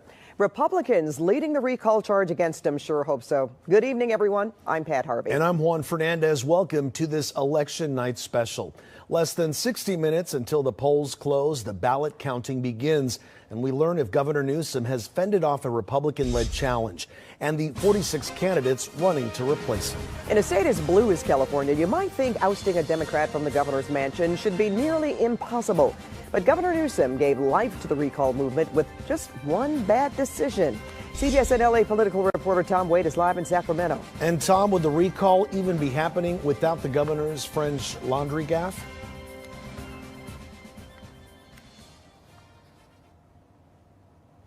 All right, we're having a little trouble getting Tom Waite there, but we will get him later in the broadcast. But we are joined now by a special guest. That's right, CBS News Director of Elections, Anthony Salvanto. He is the expert on what voters are thinking and what's driving them to the polls. And Anthony, I want to ask you, what's the number one issue that motivated people to vote in this recall race? Hey guys, and great to talk to you. Yeah, I'm here at the CBS News decision desk, and we've been exit polling the voters as they left polling places today and by mail. If they voted by mail, we talked to them, and here's what they came up with for the most important issue. It was coronavirus, followed closely by homelessness, by the economy and also by wildfires. But one thing I want to break down for you here is look at the difference between people who are going to vote no and going to vote yes. First, let me show you everybody who voted yes, their top issue was the economy and was homelessness. Now, a lot of folks and a lot of critics of the governor, of course, have criticized him for those two issues. But then you look at the people who said they were going to vote no in the exit polls, and a big number there said that their top issue was coronavirus. And that starts to tell you that at least the governor's campaign, well, maybe that found resonance because he was emphasizing that issue in the closing days, guys. Anthony, what else are voters telling you that matters to them in this race? Yeah, a big part of this, too, that you want to look at as we go forward, of course, is the state's economy. And that is split really even in the exit polling so far. Now, polls haven't closed yet, so there's still more data to come. But this is really interesting because you talk about the folks who did vote yes on the recall, and the economy was really important for them. So that's a key issue as well. Well, Anthony, how is the popularity of vote by mail changing exit polling and the information that you get from it? Yeah, that's a great question. For everybody who votes by mail and votes early, you can either talk to them at an early voting place if they drop off the ballot, as we do in some situations. And if you voted by mail, you're reached by telephone. And that's much more akin to a conventional kind of poll. So in California, of course, most people will have voted by mail, voted early. In fact, there's 9 million, according to our analysis, who already have. And I should add that that's registered Democrats number among them is outpacing Republicans, at least among that early vote, by 2 to 1. But if you're exit polling folks, then you've got to call them if they've already dropped off their ballot, guys. All right. Thanks so much, Anthony, CBS News Director of Elections. He is going to be back with us a little later. And we will see you later tonight on KCAL 9 News at 9 o'clock. Well, as we tried to give you earlier in our broadcast here, CBS LA political reporter Tom Waite is live in Sacramento. And Tom, we were talking about this gaffe that happened over at French Laundry when the governor was there for a political fundraiser. Many are wondering, would this recall even be happening without that happening? Well, Juan and Pat, as you both know, this recall effort really started very slowly. There was not a lot of momentum. There was pretty high approval ratings for the governor when it came to his pandemic response. People actually thought he was doing a very good job. Of course, as the pandemic rolled on and the restrictions intensified, there was obviously a lot of tension in the communities across California about those restrictions that were causing a lot of difficulties for business owners. And so, of course, people were trying to abide by them and trying to understand them as best they could because they were trying to keep people safe. But as this French Laundry dinner unfolded in November, that's really where this all took off. I mean, it's obviously not exceptionally clear as to whether this is the reason, but certainly after this happened, after the governor was spotted in November, and by the way, I don't know if you both remember, it was just a few weeks later when outdoor dining was shut down again in the state. So it wasn't much longer after that dinner where he was seen. Of course, he wasn't wearing a mask. He was with multiple households. He was with a Sacramento lobbyist. So there was a lot of outrage there. People thought, well, you know, he's telling all of us to stay at home. He's telling us all to wear masks. He's telling us not to be indoors, and he's breaking all of those rules. Now, of course, the governor has apologized profusely for all of this. He's apologized more and more, time and time again. He says he's owned the mistake. He wishes it had never happened, but of course it did. And that's where things really took off. Now, of course, as we were talking about, businesses have been closed during this time, and a lot of business owners, even though they were entitled to a lot of aid, they had to shut down their businesses. And obviously they were furious. So a number of them, of course, signed the petitions. It took about 1.4 million signatures. The petitioners got a little extra time because of the pandemic. They were able to get more than the signatures that they needed. Remember, it's just 12% of the signatures from the last election. And of course, all this going on while everyone is wearing masks and having to lock down, and of course, schools being closed as well. And so that was certainly something that was obviously causing a lot of tension and blowback for the governor. And it just kept going back to sort of that idea of hypocrisy. And of course, that's where a lot of his opponents have hit him too. The French Laundry has been a great way to sort of peg the governor as an elitist, as somebody who doesn't follow his own rules, somebody who just says, do as I say and not as I do. And now that, of course, takes us to Newsom to today. Of course, it's been many, many months, almost a year since that infamous dinner. And as I said, said he has apologized a number of times. He was with supporters today, with supporters in San Francisco, thanking them. There were about 25,000 of them all together across the state. And they made millions and millions of text messages go out. They also made thousands of phone calls. They knocked on thousands of doors trying to get people out to say no on the recall. So the governor trying to move past that. Certainly, I think it helped the governor, as we talked about, having opponents in this race, because he can point to the opponents and say, look, if you get rid of me, this is who you're going to get. And in California, Donald Trump is not very popular. And what he's done is try to paint his primary opponents as Trump supporters who would take over the state. All right, Tom, thank you so very much for that. All right, let's go back to our Rick Montanez. Yeah, Rick is live at a polling place in West Hollywood. Rick.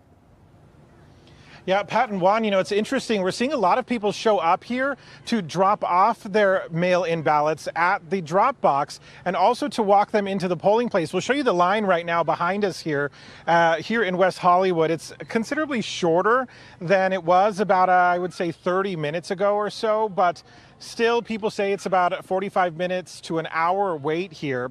We want to show you another location where it's actually pretty busy right now, too. We're hearing that there's long lines over at Beverly Hills City Hall, another LA County vote center. That is reporting wait times of about 45 minutes to an hour as well. And at one point earlier in the day, that was the place with the longest wait time, but these are, of course, fluctuating.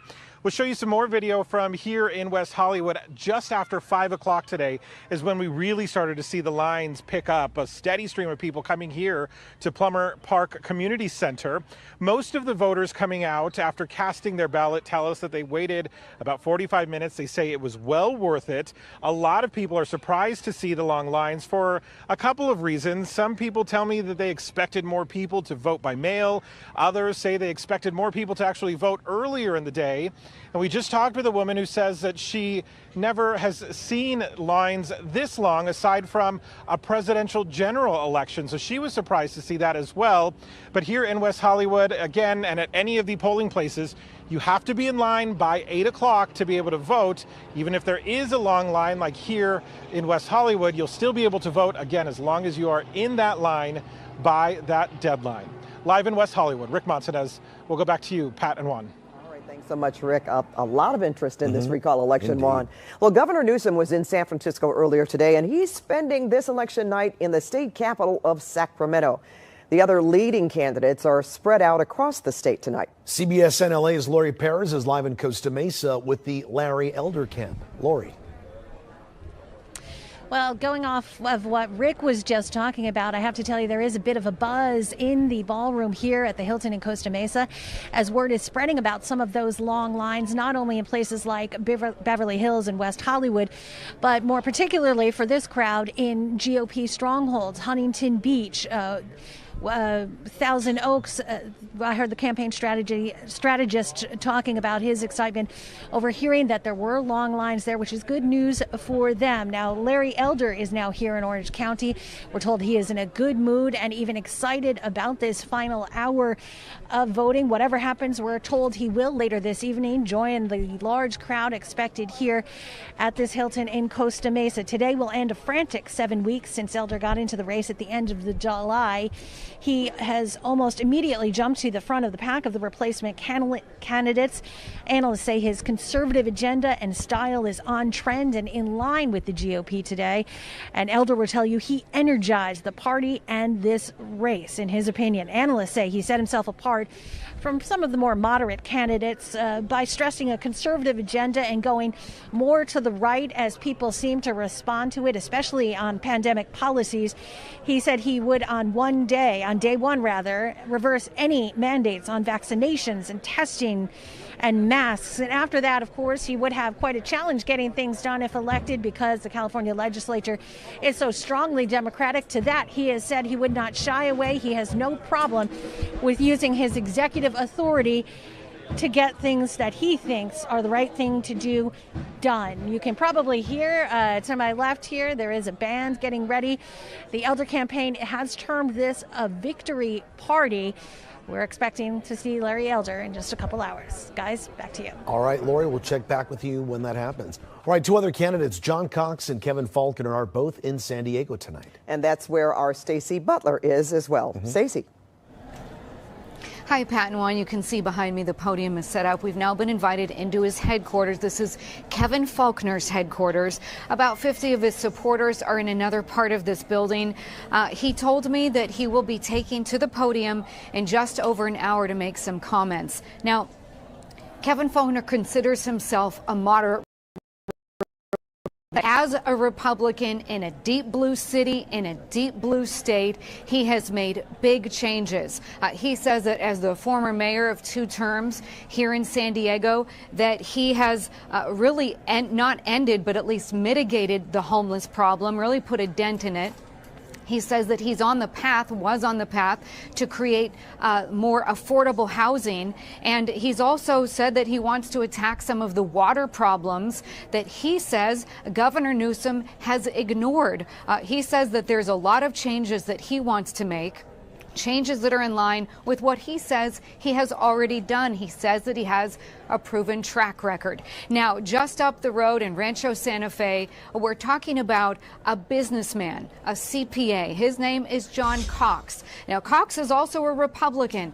Many of us across the state know him more for the 1,000-pound Kodiak bear that he has brought with him on his campaign trail. He has driven around in a truck, a van that says "Meet the Beast." He is a self-proclaimed businessman. He says that Gavin Newsom is out of touch and that he needs to be either brought back down to earth or someone else needs to get in there and help California. Both of these contenders agree. Both from San Diego say something has to be done in order to keep people from voting with their feet. They both say that people are leaving the state and that there has to be change in this office. Of course, we will stay here. We will be here throughout the night. Again, just over an hour. Kevin Faulconer is expected to make some comments just after the first numbers come out after 8 o'clock. That's the very latest from Point Loma in San Diego. Back to you guys in the studio. All right. Thanks so much, Stacey. Well, YouTuber Kevin Paffrath is one of the only Democrats running to replace the governor. That's right, Pat. Our Nicole Comstock is at his headquarters in Ventura. Nicole. Yeah, and Kevin Paffrath tells us he's running for governor because he has little kids and he doesn't want the state to be bankrupt by the time they're adults. Now, we are joining him from his home here in Ventura tonight, but earlier in the day, take a look. We caught up with him as he was headed out to the polls to vote for himself. Now, Paffrath is a real estate agent with a huge platform on YouTube where he teaches financial education to 1.7 million subscribers on his account called Meet Kevin. He considers himself a JFK-style Democrat and a moderate who believes his policies on homelessness, crime, and education will appeal to both the left and to the right. Paffrath's campaign promises include ending homelessness on our streets within 60 days. New community policing strategies to reduce crime quickly, and doing it with state income tax for those making under $250,000 a year. Paffrath is the top polling Democrat taking Newsom on. But he says he thinks this election has largely been billed as a Democrat versus Republican, Newsom versus Elder race, when there are moderates like himself running to make California better for all Californians. Now, back out here live, he also says that regardless of what happens tonight, he plans to run for governor again in 2022. So if you're just hearing about him, it's not the last time you'll hear about him for sure. For now, reporting live in Ventura, I'm Nicole Comstock, CBSN Los Angeles. All right. Thank you so much, Nicole. We're going to bring in our local experts back in to talk about this recall election. Jennifer Cryer, a political science and international relations professor at USC, joins us. Jessica Levinson, a political elections and government law expert from Loyola Law School, and Zev Yaroslavsky, former LA County supervisor, LA City Councilman, and now the director of the Los Angeles Initiative at the UCLA Luskin School of Public Affairs. Welcome to you all. Now, in our last hour, we heard Larry Elder say that he believes there could be, quote, shenanigans in this election, and he says he's prepared to file lawsuits. Donald Trump filed and lost dozens of lawsuits after the 2020 presidential race, and he also made a lot of claims of fraud. And just last week, he predicted this election could be, quote, rigged in Governor Newsom's favor. So I'd like to get your reaction to those comments and how they could affect people's faith in the American electoral process. And Jessica, let's start with you. Okay, we might be having a little problem with Jessica Levin's audio right now. Zev Yaroslavsky, did you hear the question? I did. Okay. You know, in grade school, we were taught not to behave this way, and if you did, you got sent to the principal's office or you got your parents called that evening. When a public official questions the integrity of the electoral process without any evidence, and there has been no evidence and there won't be any evidence. I've been in this business for 40 years, and I know how the elections are run, at least in Los Angeles County. They are run with great integrity. For a public official to do that is pernicious. It will bring into question, among people who don't pay a close attention to this, it will bring into question the integrity of the whole system. Poll workers won't want to work in poll work. At the polls, people will say, "Well, where there's smoke, is there fire?" It's a terrible undermining of our electoral process. If there was evidence, as Jessica said earlier, if there's evidence, bring it on and let's deal with it. Nobody would be more outraged about Democratic hanky-panky than I would, and I'm a Democrat. But if you don't have the evidence, then keep your mouth shut. You're just undermining the democratic system and the people's confidence in the democracy. All right, Zev. Can we go to Jennifer now? I'd like you to answer that question. I mean, Zev really laid it out there. He thinks this is certainly a bad case of ethics on the part of the candidates. But, you know, what can you do about it? I think most of lack of faith in government, things like not trusting the executive branch, believing that laws don't have footing, not trusting authorities. And you can see that at its core, it really does have a pernicious effect on the democratic stability of the nation. That being said, we really need to begin thinking about how to help individuals find more trust in the process and how to do some reparative action. And so I'm looking forward to more research on removing that distrust over time. All right, sounds like lawsuits, as of course Jessica Levin talked about in the last hour. Let's go to another question. Gavin Newsom won the 2018 governor's race by 24 points. If he's recalled tonight, a governor could be elected by a very small portion of the electorate. Is it time to revamp California's recall process? And Jessica, if we have your audio, I'd like to start with you this time. Yeah, absolutely, and that was my fault. I apologize. So is it time to revamp our process? Yes, but we don't need to wait until tonight. We knew this years ago. We have an incredibly generous system of direct democracy in California, and it's very easy to, for instance, change the Constitution in California, to repeal a law, and in addition to recall a candidate.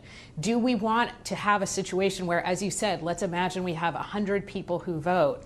51 people say, yes, let's have a recall. Yes, let's recall Governor Newsom. He's then recalled, but only 7 people vote for, let's say, Larry Elder. That's not a good system of democracy. That doesn't ensure that the person who's the most popular actually wins the election and is the elected official.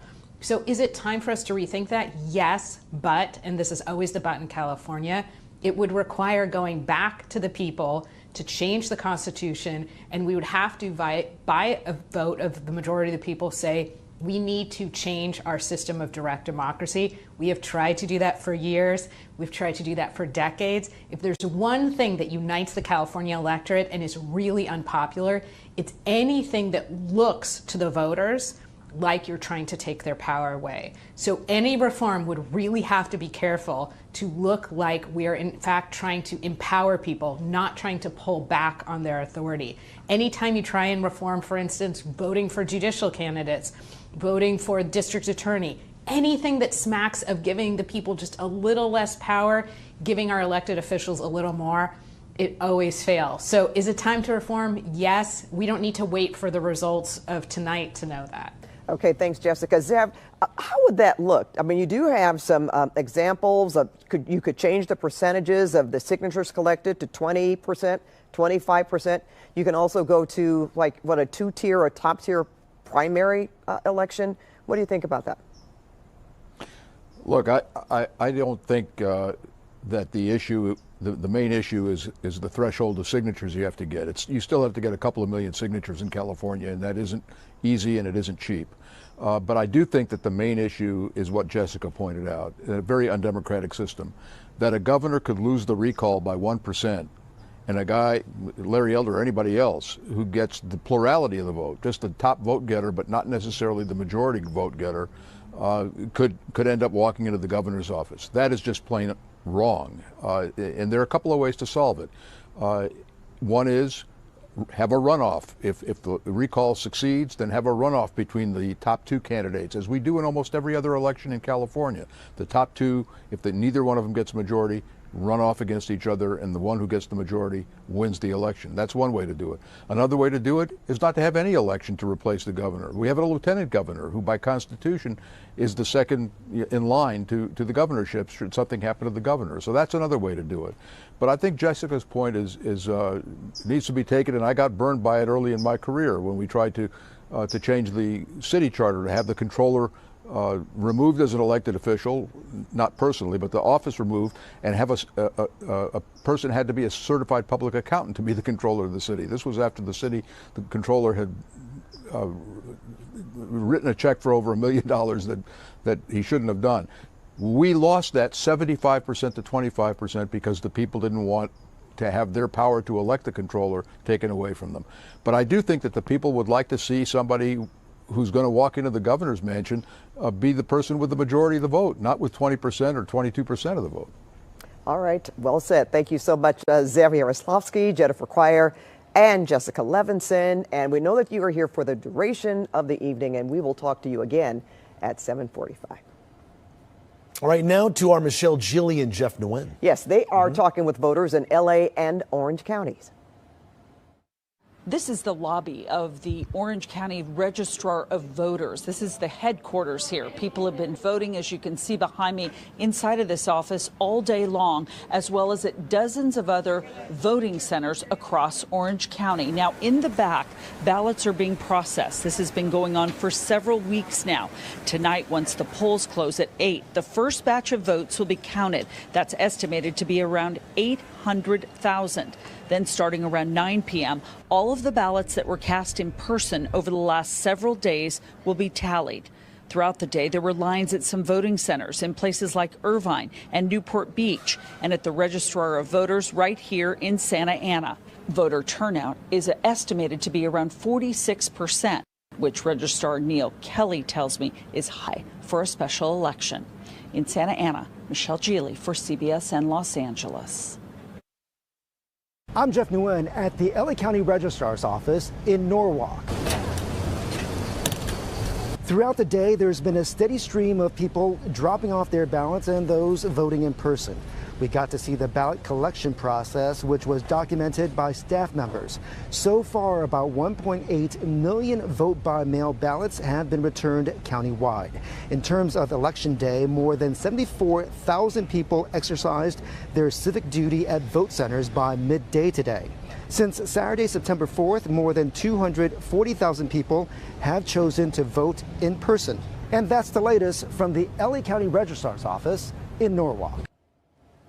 Well, next here on CBS and LA, the national implications of this recall race. CBS News senior White House and political correspondent Ed O'Keefe will join us to break it all down. And we will take an in-depth look at what the recall results could mean for California's school kids. That's all next here on CBS and LA.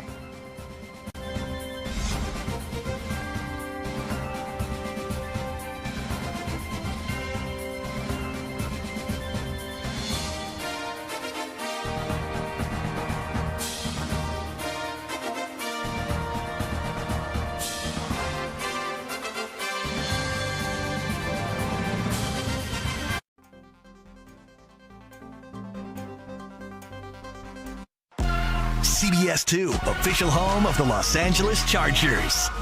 Get the CBS Los Angeles app on any device. Local news, sports, weather, video on demand.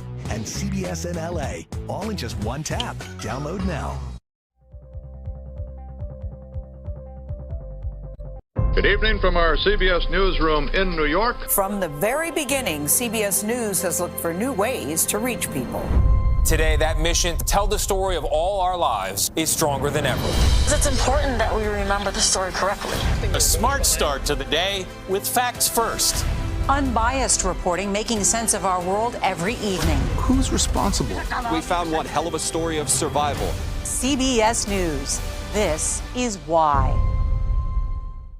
Did you know CBSN has 11 local streams from coast to coast? You can watch wherever you are. Just download the free CBS News app or check us out on all your favorite platforms. We're always on.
Welcome back to CBS LA's special coverage of the California gubernatorial recall election. A reminder that the polls close at 8 o'clock tonight, so if you are in line at that time, you will be allowed to vote. And the ballot count will begin as soon as the polls close. And as we've reported tonight, millions of ballots were turned in, mailed in, or cast in person before Election Day. Let's go back to CBS LA's political reporter Tom Waite, who is live in Sacramento. Tom. Hi there, Pat. Well, there was such strong turnout in this election, especially because we did have the mail-in balloting as an option. Of course, a carryover from the pandemic. But take a listen to these numbers so far. 22 million ballots, more than that, were sent out. We've already had 9.4 million, about 9.46 million returned. That already beats the 2003 recall by a vote total already, and that's without even all of today's votes counted. The 2003 vote total was about 9.413 million. So with the early voting, we've already beaten the 2003 vote total. So now the question is, what happens? Who's been voting? Well, we've been talking about that a bit, and it appears right now, at least in the early voting, the Democrats have been surpassing Republicans about 2-1 in some cases with the early voting. About 25% for the Republicans, and also for about the 53% for Democrats. So that's kind of what we're seeing right now. And I'm going to have to send it back because we've got some disturbance here on the street, Pat. But that is the latest here in Sacramento.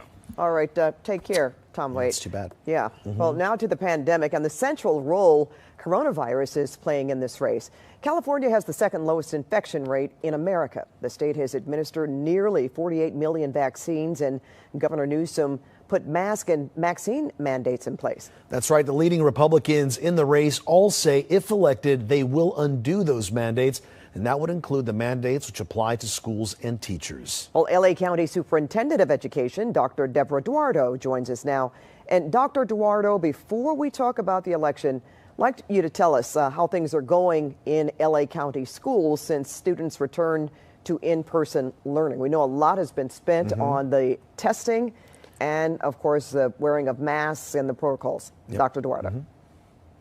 Good evening, and thank you for having me. Schools are going well. I've been visiting schools since they opened up for instruction, for in-person, and teachers and students are so excited to be back in person. districts and schools are following all the protocols to make sure that children are safe and that they're learning and that they're addressing any of the other barriers that may impede children's ability to learn. I mean, there are some challenges. None of us expected the Delta variant to hit this hard. And so there are issues with having to quarantine students who have been exposed, or adults as well. And in some cases, shortage in staffing.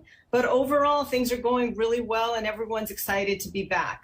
And that is great to hear, Dr. Eduardo. What, in your mind, though, is the most important role a governor can play in helping the state's educators and students right this moment? You know, we need a governor that understands the importance that education plays in ensuring that children live healthy, productive lives and become productive citizens.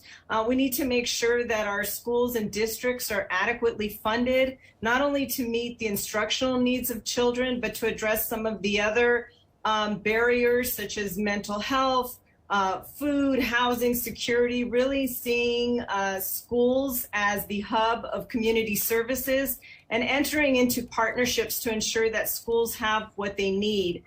We also know that we've been facing a real challenge with inequities, and we want to make sure that every one of our students has access to a quality education, that we're looking at addressing some of the shortages in the teaching profession, and that we are all working together to make sure our children and our teachers have everything they need to be successful. Well, Dr. Eduardo, last week LAUSD mandated vaccines for all students over the age of 12. Do you think other LA County schools should do the same?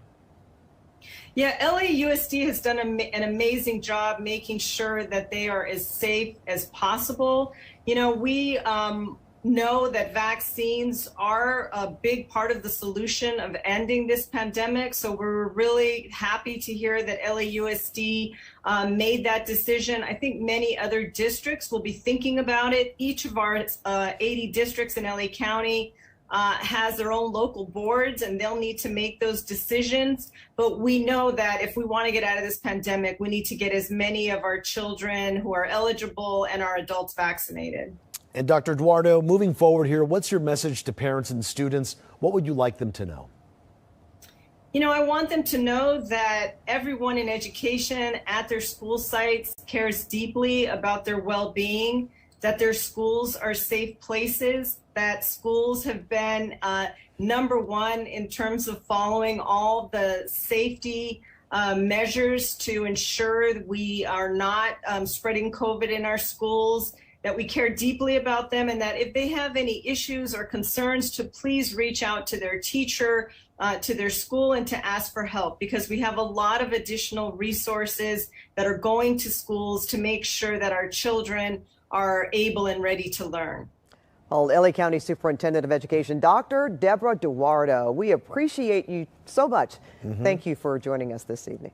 Thank you so much. And they're doing a great job out there. Indeed. All right, we're now joined by CBS News senior White House and political correspondent Ed O'Keefe. Well, Ed, it's not an exaggeration to say that the fate of President Biden's agenda could hang in the balance tonight. Vice President Kamala Harris campaigned here in California with Governor Newsom. So is this race a test of her political power? I think it is to some extent. And Juan and Pat, it's great to be with you. To be making primetime news with both of you, especially with the great Pat Harvey, is a professional privilege. So it's great to be doing this with you guys tonight. Juan, you're pretty good too, but you know, Pat, she's. I hear you. I hear you. Look, yeah, this is a test for her, though. Absolutely, they wouldn't have sent her out there if they didn't think she could help juice things for the governor. And look, the two of them have a long-standing professional and personal relationship, given that they both came up in Bay Area politics. And in some respects, many people thought that if things had gone differently, they might be in opposite positions tonight. Maybe she'd be governor and he'd be doing something different. So it's definitely a potential black mark for her legacy if her big political ally can't hold on tonight. But by all early indications, things may be breaking in his direction. And so it'll be a feather in her cap and certainly a sign that California-style politics can still prevail. And Ed, when this recall began, it was a referendum on Governor Newsom. But as the campaign progressed, the Democrats tried to switch the narrative and make this race about Donald Trump and Trumpism. So what will the results of this race say about Trumpism? It's a very good question, and one that's going to get picked apart in all sorts of ways in the coming days. And I've talked to Democrats here in Washington who don't take a recall campaign, which is kind of a unicorn because it doesn't happen all the time, and compare it to, midterm elections that will be held next year or a presidential election that will be held in a few years. Here's the thing. A lot of what he's done here, the governor, in the last few weeks is something that you're going to see Democrats across the country and across California use as part of their argument next year against Republicans. If they're running against somebody who embraces or mirrors what the former president believes and says and how he campaigns, they'll just turn and say, do you want to turn things back over to that kind of chaotic style of politics? If you do, fine. But if you don't and you're looking for more competent leadership, this Democrat is perhaps your better choice. That is certainly what the governor's done. It seems to have helped bring Democratic voters home to him and to motivate them and encourage them to either send back their ballot or show up today to vote. But it isn't necessarily an argument that will work everywhere.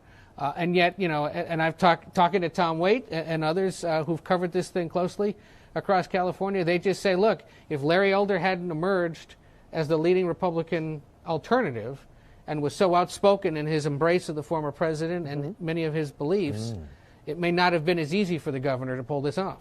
Oh, that's very interesting note there, Ed. So, Ed, what are the national implications of this race in California for the governor going into the 2022 congressional midterm elections? And other governor's races. Right. Well, again, I think for some Democrats, there's going to be lessons in how to hold their own reelection campaigns or election campaigns next year against Republicans.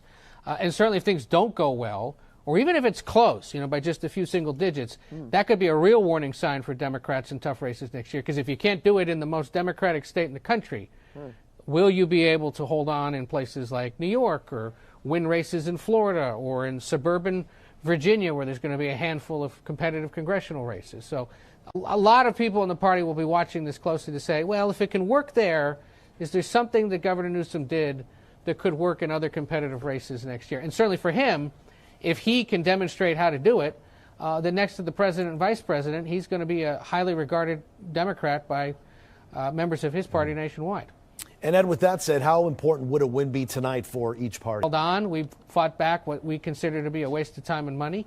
And we did it in part by, as you said, calling out Trump-style Republican politics. Republicans to try this again the next time a Democrat is elected governor of California, and in turn the Democrats to try it if a Republican is elected. Well, that is what we call a hypothetical, isn't it, Pat? But here's the thing. I didn't realize until earlier this week that just about every California governor in modern history has faced the threat of a recall during their time in office. Doesn't mean it succeeded as this one has. But somebody eventually throws it up as an opportunity and tries to collect enough signatures, and they don't often do it. They did in this case. And so I'm actually more curious to see after this whether state lawmakers get serious about what they've started to talk about, which is, do we need to rethink how easy it is or how it is that a recall can actually begin? Should we raise the threshold, or should we put some specific reasons behind why one should happen? Let's see if that debate kicks up at all in Sacramento in the coming weeks, or if the state's just so darn tired of this that you just move on and focus on next year's elections instead. All right. Well, we have a little bit of time left to find out what exactly is going to come true with this. Okay. Well, Ed O'Keefe, we want to thank you so much for joining us, and thank you for the kind words, Ed. Ed O'Keefe, senior CBS News, senior White House political correspondent, and all-around great guy. And we will see you again a little later tonight. We'll see you in a little bit. Take care. Okay. All right. Thanks so much. And now to the candidates and how they are spending this recall election night. CBS NLA's Lori Perez live in Costa Mesa with the Larry Elder camp. Yeah, we understand that Larry Elder is now in the hotel watching the returns and in a very good mood, as are many of his top strategists and campaign leaders here in the ballroom of the Hilton in Costa Mesa, as they are seeing some of those long lines, hearing reports of long lines across the state, but especially in what they consider to be GOP strongholds like Huntington Beach and Thousand Oaks, as was another area mentioned, that they are really hoping that their supporters turn out. A very festive atmosphere, at least at this point here. I want to show you the band has set up. They are terming this a victory party. And Larry Elder will come down later this evening to join a crowd of his supporters. He's, of course, hoping in celebration. Now, since he got into this race, he jumped to the front of the pack of the replacement candidates. Analysts say he really set himself apart from some of the more moderate replacement candidates by stressing a conservative agenda and really leaning into a more hardcore right-wing agenda, especially on pandemic policies. He said he would on day one reverse any mandates on vaccinations and testings and masks. Now, we will see what happens tonight, but he has been raising, as you've been mentioning in recent days, the idea of perhaps some irregularities, what he called quote-unquote shenanigans possibly happening tonight. He has a team of attorneys on standby to watch for that and is asking his supporters also to report any irregularities they see. But for now, they are calling this a victory party again, and they are hoping that he can pull this off. In Costa Mesa, I'm Lori Perez. Back to you. Lori, thank you so much. To John Cox and Kevin Faulconer right now. They're both in San Diego tonight. And that's where we find our Stacey Butler. Hi, Stacey. Hi, Pat. Hi, Juan. Yeah, we're standing here at the headquarters for Kevin Faulconer. You can tell by all the banners behind me. This is the podium that he's expected to speak at in just over a half an hour. We're told that he's at home right now watching the returns. About 50 of his supporters are here. Now, he says that he has a proven track record as serving 2 terms as the San Diego mayor. He describes himself as a moderate Republican, and he says he made big changes with the homeless problem, with the affordable housing problem here in San Diego. He says that he was able to do that in a deep blue city, in a deep blue state, and he is the man for the job. Now, just up the road in Rancho Santa Fe, John Cox, the businessman, the CPA. We all know him as the guy that's been driving around in his Meet the Beast wagon with a massive bear. And he's kind of using that platform to make a statement about how Gavin Newsom, he says, is out of touch. He's a businessman. He's the one for the job. So back out here live. We are going to bring you the very latest. And of course, our cameras right now are trained on this podium, and we will hear what Kevin Faulconer has to say just after 8 o'clock. That's the latest from San Diego. Back to you guys in the studio. All right. Thank you, Stacey. Either way, Juan, they both got more publicity, right? They sure did. Okay. Well, YouTuber Kevin Paffrath is only one of the Democrats running to replace the governor. That's right. Now, Nicole Comstock is at his campaign headquarters in Ventura. Nicole? Well, Kevin Paffrath says he's running for governor because he's a dad. He has young kids, and he fears that the state of California could be bankrupt by the time they're adults. Just a few minutes ago at his home here in Ventura, take a look here. He took us on a tour of his studio where he's been doing the majority of his campaigning. Now, Paffrath is a real estate agent with a huge platform on YouTube where he teaches financial education to 1.7 million subscribers on his account called Meet Kevin. He considers himself a JFK-style Democrat and a moderate who believes his policies on homelessness, crime, and education will appeal to both the left and the right. Now, Paffrath's campaign promises include ending homelessness on our streets within 2 months, new community policing strategies to reduce crime, and bringing complete transparency to office by posting daily YouTube videos about exactly what he's working on. Paffrath is the top polling Democrat taking Newsom on. And back out here live, he says regardless of what happens out here tonight, he does plan on running for governor again in 2022. Reporting live in Ventura, I'm Nicole Comstock, CBS in Los Angeles. All right, Nicole, thank you so much for that update. Meantime, Governor Newsom is spending this election night in Sacramento after making a stop in San Francisco earlier today. We are hearing that Governor Newsom may be speaking within the next hour. And if that happens, we will, of course, bring it to you live. Lots more ahead. Well, we are just minutes away from the polls closing in the California recall race. And no shortage of opinions from voters today. We'll check out more polling places next. And another look, the CBS News exit polling data that is coming in so far.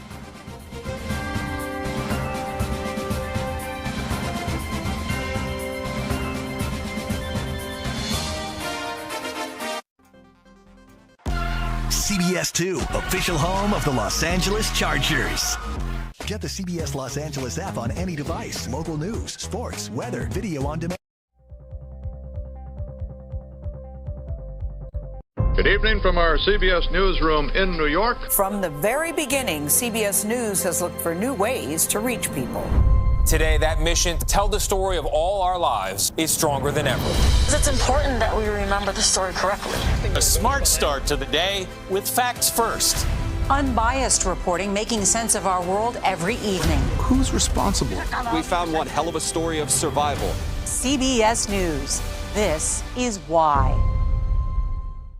Did you know CBSN has 11 local streams from coast to coast? You can watch wherever you are. Just download the free CBS News app or check us out on all your favorite platforms. We're always on.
There are just a few minutes left to vote in the California gubernatorial recall race. Polls close at 8 o'clock, and anyone in line by then will be allowed to vote. CBS LA's Christine Lazar spent the day checking out the voting situation at polling locations across LA County. Here's a look at what she saw and what voters told her. We were out at Pasadena City College earlier today, and now we're here at CSUN, where, as you can see behind me, there are no lines, just a steady stream of voters. And I'll tell you, the folks we talked to, regardless of how they're voting in the recall election, have very strong opinions on the issues. Scott Tinter and his wife brought their 12-year-old son Harrison with them to CSUN to vote in the recall election. They say they wanted him to experience democracy. The recall is a big deal, so I wanted to make sure our voice got heard. We always like to vote in person, which is why we're here. Several of the voters we talked to say they feel more secure about their vote if it's done in person. The mail-in voting and the boxes and things getting caught up in the mail, I just thought I would come in. I'm not going to surrender. I'm going to, use the computer, tablet myself to make sure everything goes in accordingly. Talking to voters, we kept hearing the same issues pop up as to what they're basing their vote on. What issues are most important to you when it comes to this election and why you voted the way you did? Well, women's rights, of course. Certainly the environment stands top of the list. The tax rates are out of control. Like the gas station right there, it's like what, $4.50 a gallon? Like the homeless rate, just at the intersection right there is out of control. I think that it is important to listen to scientists when they say that this disease is real, that masks are something that we need to keep each other safe. I think that there's a real possibility that a lot more Californians could get sick and die if someone that doesn't take it as seriously becomes in power. What are the issues that are most important to you?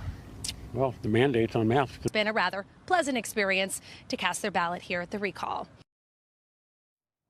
That was our Christine Lazar. Time now to bring back our panel of political experts. Assistant Professor of Political Science and International Relations at USC, Jennifer Cryer. A political elections and government law expert from Loyola Law School, Jessica Levinson, joins us as well. And director of the Los Angeles Initiative at the USCLA School of Public Affairs and former LA County Supervisor and LA City Councilman Zev Yaroslavsky. Thank you so much all for joining us tonight. Jennifer, I want to start with you. When it comes to messaging, Democrats have been saying the recall is Trumpism in disguise. What have you been seeing when it comes to messaging in this recall, and how might it hurt future elections? Yeah, one of the interesting things about this campaign cycle is that candidates are focusing on national issues for a race that effectively affects this state. And so this focus on national issues, I believe, reflects polarization in politics generally. We see that issues such as coronavirus, which many of the voters that just spoke a while ago referenced, and environmental issues are issues that have become nationally polarized. There are very distinct opinions depending on whether you're conservative or liberal in your ideology. And so, again, that being used as the basis point for a gubernatorial recall is unique. It suggests that this itself is not so much about California, the state, but is about the United States, the nation. That's right. We'll have more on that in a second. But next up, the fact is the rules for the recall haven't changed since the recall process was created in 1911. A recent UC Berkeley LA Times poll had some interesting results, including a large number of respondents saying a recall should target an incumbent who did something illegal or unethical. Jessica, what are the chances of revamping the system here in California, and what would it take? Pretty slim. And what would it take? It would take a vote of the people. So the recall is part of the California Constitution. As you said, we included the recall as part of our system of direct democracy back in 1911. A governor named Hiram Johnson, a progressive, said we need to allow the people to go directly to the ballot, directly enact laws, directly repeal laws, directly recall candidates. Why? Because there was the feeling that, in fact, the legislature was the handmaiden of special interests. At that time, who was the special interest? The railroads. It feels quaint at this time, but the railroads were who we were worried about. So what would it take to revamp this process? Under the California Constitution, to change the California Constitution, we have to go to a vote of the people. As we discussed before, and as Zev laid out in a great example, really hard to reform any process that might in any way make it look to the voters like you're taking away a little bit of their power. The voters, so many people say today, oh, maybe it's a waste of money. Governor Newsom's term is almost over. This might be much ado about nothing. But then if you ask those people, do you want to make it harder for you to be able to recall an elected official? Despite this poll, I think when they actually go to the ballot, they're going to say, no, I need that safety valve. I need to be able to pull back and say to a public official, even if they haven't engaged in criminal behavior, I don't think you should serve out the rest of your term. All right, Jessica Levison, thank you. Zev, we're going to get to you next segment. We're running out of time here. I wanted to ask you a question about what would happen nationwide, but we'll eventually get to you, so thank you so much. Jennifer Cryer, Jessica Levinson, and Zev Yaroslavsky. We'll talk to you again next hour on KCAL 9 News at 8 o'clock. And we are just getting started with our coverage on the recall election night in California. Thank you for watching this CBSN Los Angeles Election Night Special. Our coverage continues at the top of the hour on KCAL 9 News at 8, 9, and 10, then on CBS 2 at 11.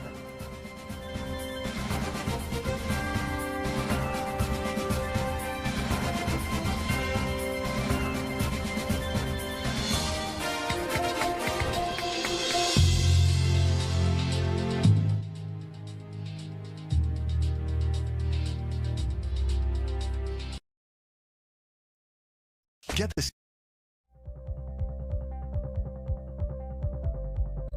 Good evening from our CBS newsroom in New York. From the very beginning, CBS News has looked for new ways to reach people. Today, that mission to tell the story of all our lives is stronger than ever. It's important that we remember the story correctly. A smart start to the day with facts first. Unbiased reporting, making sense of our world every evening. Who's responsible? We found one hell of a story of survival. CBS News. This is why. Did you know CBSN has 11 local streams from coast to coast? You can watch wherever you are. Just download the free CBS News app or check us out on all your favorite platforms. We're always on.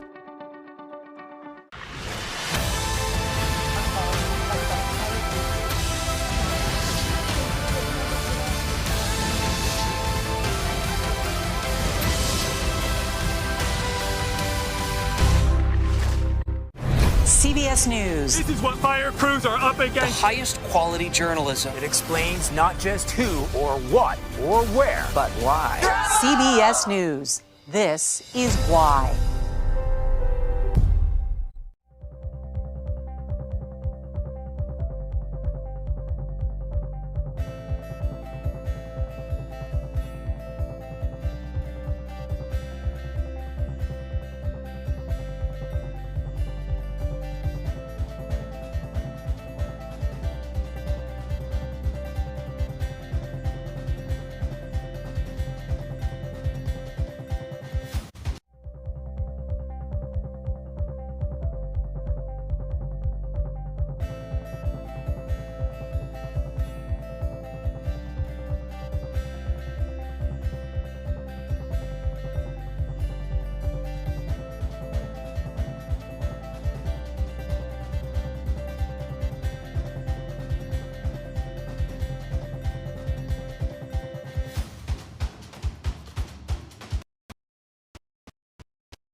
For just the second time in state history, the fate of a sitting governor is up to California voters. After months of political maneuvering, Governor Gavin Newsom will soon learn whether he will stay in office or be recalled.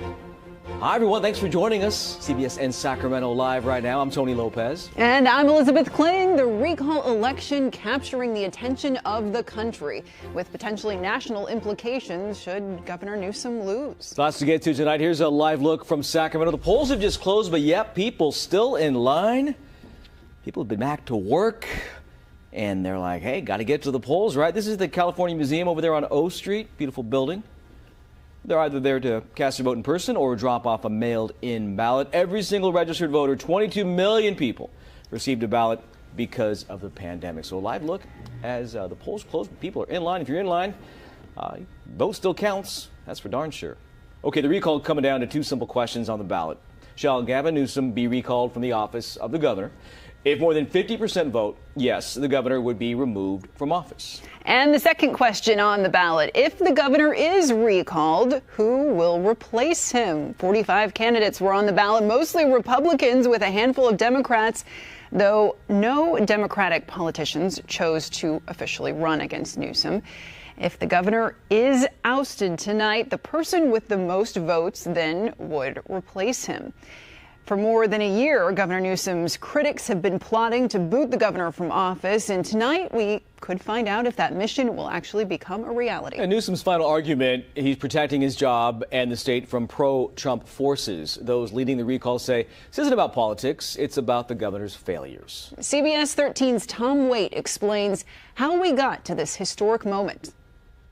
We defeated Donald Trump. We didn't defeat Trumpism. People in California are hurting. This state is a mismanaged mess. You see absolute chaos on our border. Governor Gavin Newsom facing a historic recall election. California voters were faced with two questions: boot Newsom from office just 14 months before his term is up, and if so, pick a replacement. The recall process has been weaponized. So how did we get here? Meet Orrin Heatley, a retired sheriff from a deep red part of Northern California. It's our belief on this recall that we need to take action now, because if we wait 2 years for another re-election, there's a lot more damage that can be done. Heatley was the sixth person to file recall papers against Newsom. Some of the others wanted him out, claiming he was soft on crime.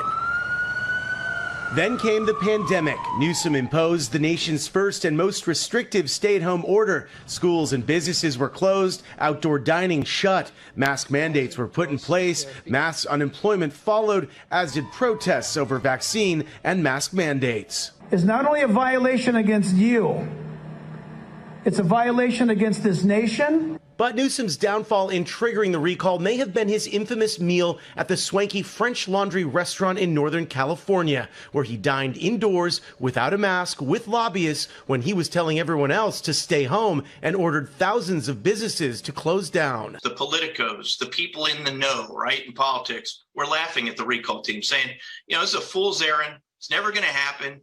You'll never get a recall election on the book. You're wasting everybody's time. And here we are. We're here to clean house. The only other successful recall of a governor in California or U.S. history was Arnold Schwarzenegger's victory over then Governor Gray Davis back in 2003. Hasta la vista, baby. Our state has a relatively low bar to trigger a gubernatorial recall. Signatures of just 12% of the vote from the previous election are needed. Most states that have recalls are double that or more. Some claim it needs to change. How we got here is this archaic kind of old process that's been leveraged by polarized groups over the years.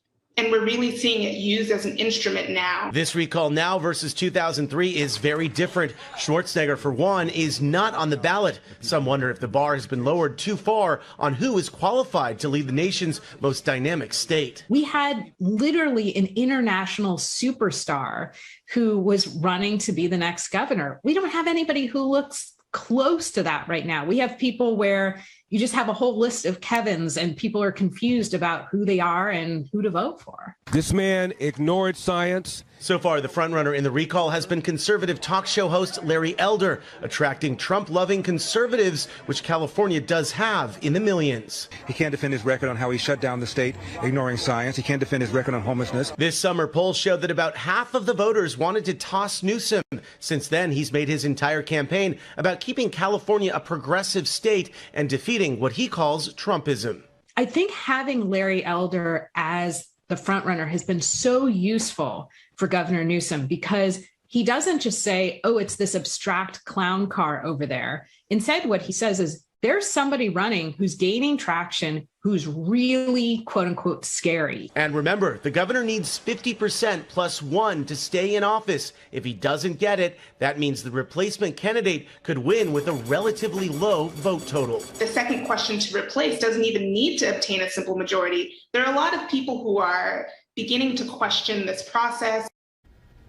By the way, back in 2003, 55.4% of voters voted yes to recall. Arnold Schwarzenegger won with 48.6%. Now, here's another big difference between this recall and the one in 2003. The number of registered Republicans has risen only a hair, from 5.29 million to 5.3 million, while the number of registered Democrats has surged from 6.6 million in 2003 to over 10 million. There was also a jump in voters listed as no party preference, and most of those tend to vote in line with Democrats.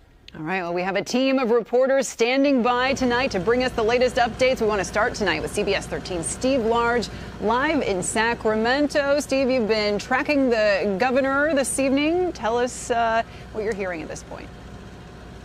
Well, I'm live at the Democratic state headquarters, and you can see that there are lots of reporters getting ready to go inside the doors here. We've been given security checks and whatnot. I've seen them setting up the California state flag here. So we are getting ready to hear Governor Newsom's comments as soon as we hear the first numbers come in from the polls closing. I think that what's been interesting about this particular election night is that it is in a pandemic and it's a recall. So you factor those things in, and what do politics think about the optics?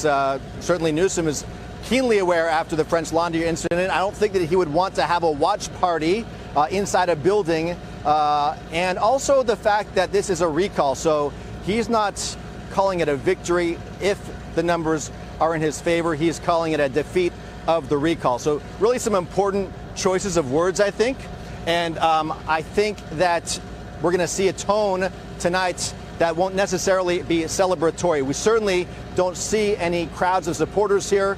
All we see right now, where we're anticipating the governor to be speaking, is reporters. So possibly some of his staff, but that's going to be it. So we're going to be setting up. We're going to be in this group of reporters getting inside the Democratic state headquarters, anticipating an opportunity to hear from the governor and hopefully even ask him some questions and get some answers from him about moving forward past this night. Guys? Yeah, Steve, you're right about the optics, because let's say he survives tonight. people, voters, are going to turn around and vote again in, short time. And they're going to keep in mind how he reacted and how he just basically handled the results of tonight. I think that we've seen politicians before on election nights talk about this is the governor of a state, not of the Democrats, not of the Republicans. So I would be surprised if he doesn't try to have some words that kind of try to bridge what has become a pretty deep divide. All right, Steve. I know you'll be standing by. We'll see how much the governor talks tonight and how many questions he takes. I know a guy who takes in a lot of questions, and he gives some really good answers. CBS 13 political analyst Gary Dietrich. Yeah, let's throw some questions. Gary, thanks for joining us.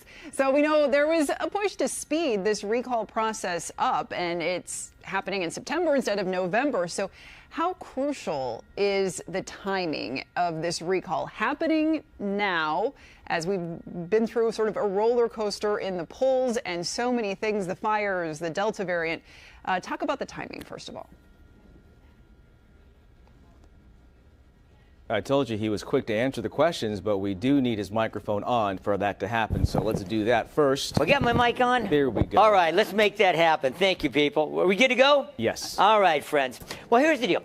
The election, you're right, Elizabeth, was moved up, and that was through actions of the legislature that shortened the time frame required for these various steps. It's just quite a complicated process for a recall. Now, the deal is it was done with the intent to make it advantageous to the governor. The thought was, remember when the COVID, it seemed like at the beginning of the summer, was coming to an end, and everybody thought, well, let's get it in before the big height of the fire season later in the fall. Well, as it turned out, of course, the Delta variant reared its ugly head. Fire season started 2 months early. And so really the timing of this has not been an advantage for Newsom in anybody's estimation to any large degree. All right, Gary, let's talk about the French Laundry incident. It really led to a surge in recall signatures. Grew from 56,000 signatures. So they had 56,000 signatures. And people are like, they've tried to recall them before, 5 times before. Every single governor since 1960 in California, there's been some sort of recall attempt, unsuccessful, except for Davis. And then it grew. The signatures grew after the French Laundry to 500,000 and more. So if that didn't happen, would we be sitting here right now in CBS and Sacramento talking to you about recalling Governor Newsom? That's an excellent question, Tony. I really think that was, in politics, there is always a tipping point, and clearly that was it. I mean, the momentum was building. There was a lot of frustration, as you know, early on in the pandemic about what mandates were going to be, what was happening to schools, what was happening to businesses. But that really crystallized the opposition and, frankly, opened a lot of people's eyes who might just kind of shrug their shoulders. Oh, well, Newsom, I don't really love him or hate him. But that was somehow tapping into voters' angst about politicians more generally. Do as I say, not as I do. And clearly, that's what really propelled this election, gave it the kind of even national and international exposure that it got. All right, Gary, stand by for more questions. But for now, we're going to pivot and go live to CBS News Elections and Surveys Director Anthony Salvanto, live in New York City. Anthony, thanks for joining us. Tell us what you are seeing. The polls closing 11 minutes ago here, and tell us about the trends that you're tracking with this recall. Hey there, great to talk to you. So here at the CBS News Decision Desk, we've been crunching the numbers. As the votes come in, we'll be looking at it, putting them into our models. But we've also been exit polling everybody. That means that as people were dropping off their ballots, casting their ballots today, we were interviewing them. And then the folks who voted by mail early, we contacted them as well. So what I can tell you is that based on that, the no side of this is off to an early lead, enough that I would characterize this race as we do as a leans no. Now, what you're seeing on my map here in these light blue areas, these are counties as they start to report. No is in this blue shade here. Yes is going to be in this orange. You're starting to see some of that early vote. I can tell you this count, although it's only 17% of what we expect tonight, my exit poll models are hovering around 57% right now for the no side. So between that little early lead, the exit poll, and that estimate that we do here at the decision desk, that's why we can say that no side is out to an early lead. We'll see what happens as the night goes on, guys. Anthony, talk to us about voter honesty when we do these exit polling. The threat is, or at least the danger is, that voters aren't being entirely honest about how they voted, like Democrats who don't want to admit or be responsible for putting a Republican in office. How do you maneuver around that in determining how people are leaning? Most people are, in fact, honest, and most people will tell you what they did. And, you know, in today's very partisan environment, yes, we're going to see a very strong connection between Democrats and voting no, between Republicans and voting yes. But you can also do things, as we do in our decision desk models, looking at the past votes of every county, of every precinct, looking at the demographics and comparing them. And one of the ways that we do that, if I bring up, let's say, the 2020 election right here, and I look at the blue and the red areas, the blue areas very Democratic, the red areas more Republican, we're going to start to see those trends too. And if those two trends look like they compare very favorably, no in places that voted for Joe Biden, red places that voted for Donald Trump, maybe more yes, that's when you start to see the trend overall and which way the state might be going tonight, guys. Yeah. Anthony, one last question about the 2016 race, because that changed a lot. How did that change your job in terms of determining how things were ebbing and flowing? Because obviously everybody was surprised by the results. We talked for a while before that election day that it was going to take a while to count the ballots. There was the pandemic. There was a lot of mail balloting. And sure enough, it did. One of the challenges in that was waiting for all those results to come in as those patterns emerged and ultimately Joe Biden then prevailing. But one of the things I'm looking for tonight is we know that California doesn't count all of its ballots tonight. It may leave, say, a third still to be counted because they could be late arriving, haven't been processed yet. So I don't expect the full count tonight, but we do expect most of them to be coming in, maybe starting within the hour in large numbers. And that's going to give us a sense. And for me here at the decision desk, that's where I start looking for those patterns, looking for those correlations of what's in and what's out between the Democrats and the Republicans and seeing where that goes, guys. All right, well, we will be checking back with you throughout the night. Thanks so much, Anthony. Very fascinating stuff. Well, nearly $85 million, that's how much has been raised specifically for this recall election. And the vast majority of that, we know, went to Governor Newsom. Yeah, in August, he went on a spending spree, as you saw by all the ads out there. But what does all that money tell us about the recall itself? Who has the most to gain or lose? And with that, we bring in CBS 13 investigative reporter Julie Watts. She's getting answers. She joins us in the studio to break it all down. Julie, a lot to break down. A lot to break down. So first off, that $85 million, that is just money donated to the recall committees. Those are the committees for or against the recall. There's another roughly $37 million that was donated to specific candidate committees. Now, they do have contribution limits. Those recall committees have no limits. So what's the story behind all this money? What can we tell? Well, for that, we went to the experts. You have analyzed all this data. You've researched the donors. What's the real story behind these numbers? The fact of the matter is that people are giving in an unexpected election in order to have access to who do they think will win. And Cal Matters data reporter Jeremiah Kimmelman says the money speaks for itself. Big interests in California are betting big on the governor. Kimmelman spent months sifting through donations for the nonpartisan nonprofit's Recall Money Tracker. What's clear? Most of the money came from within the state, and most went to the governor. Look at that.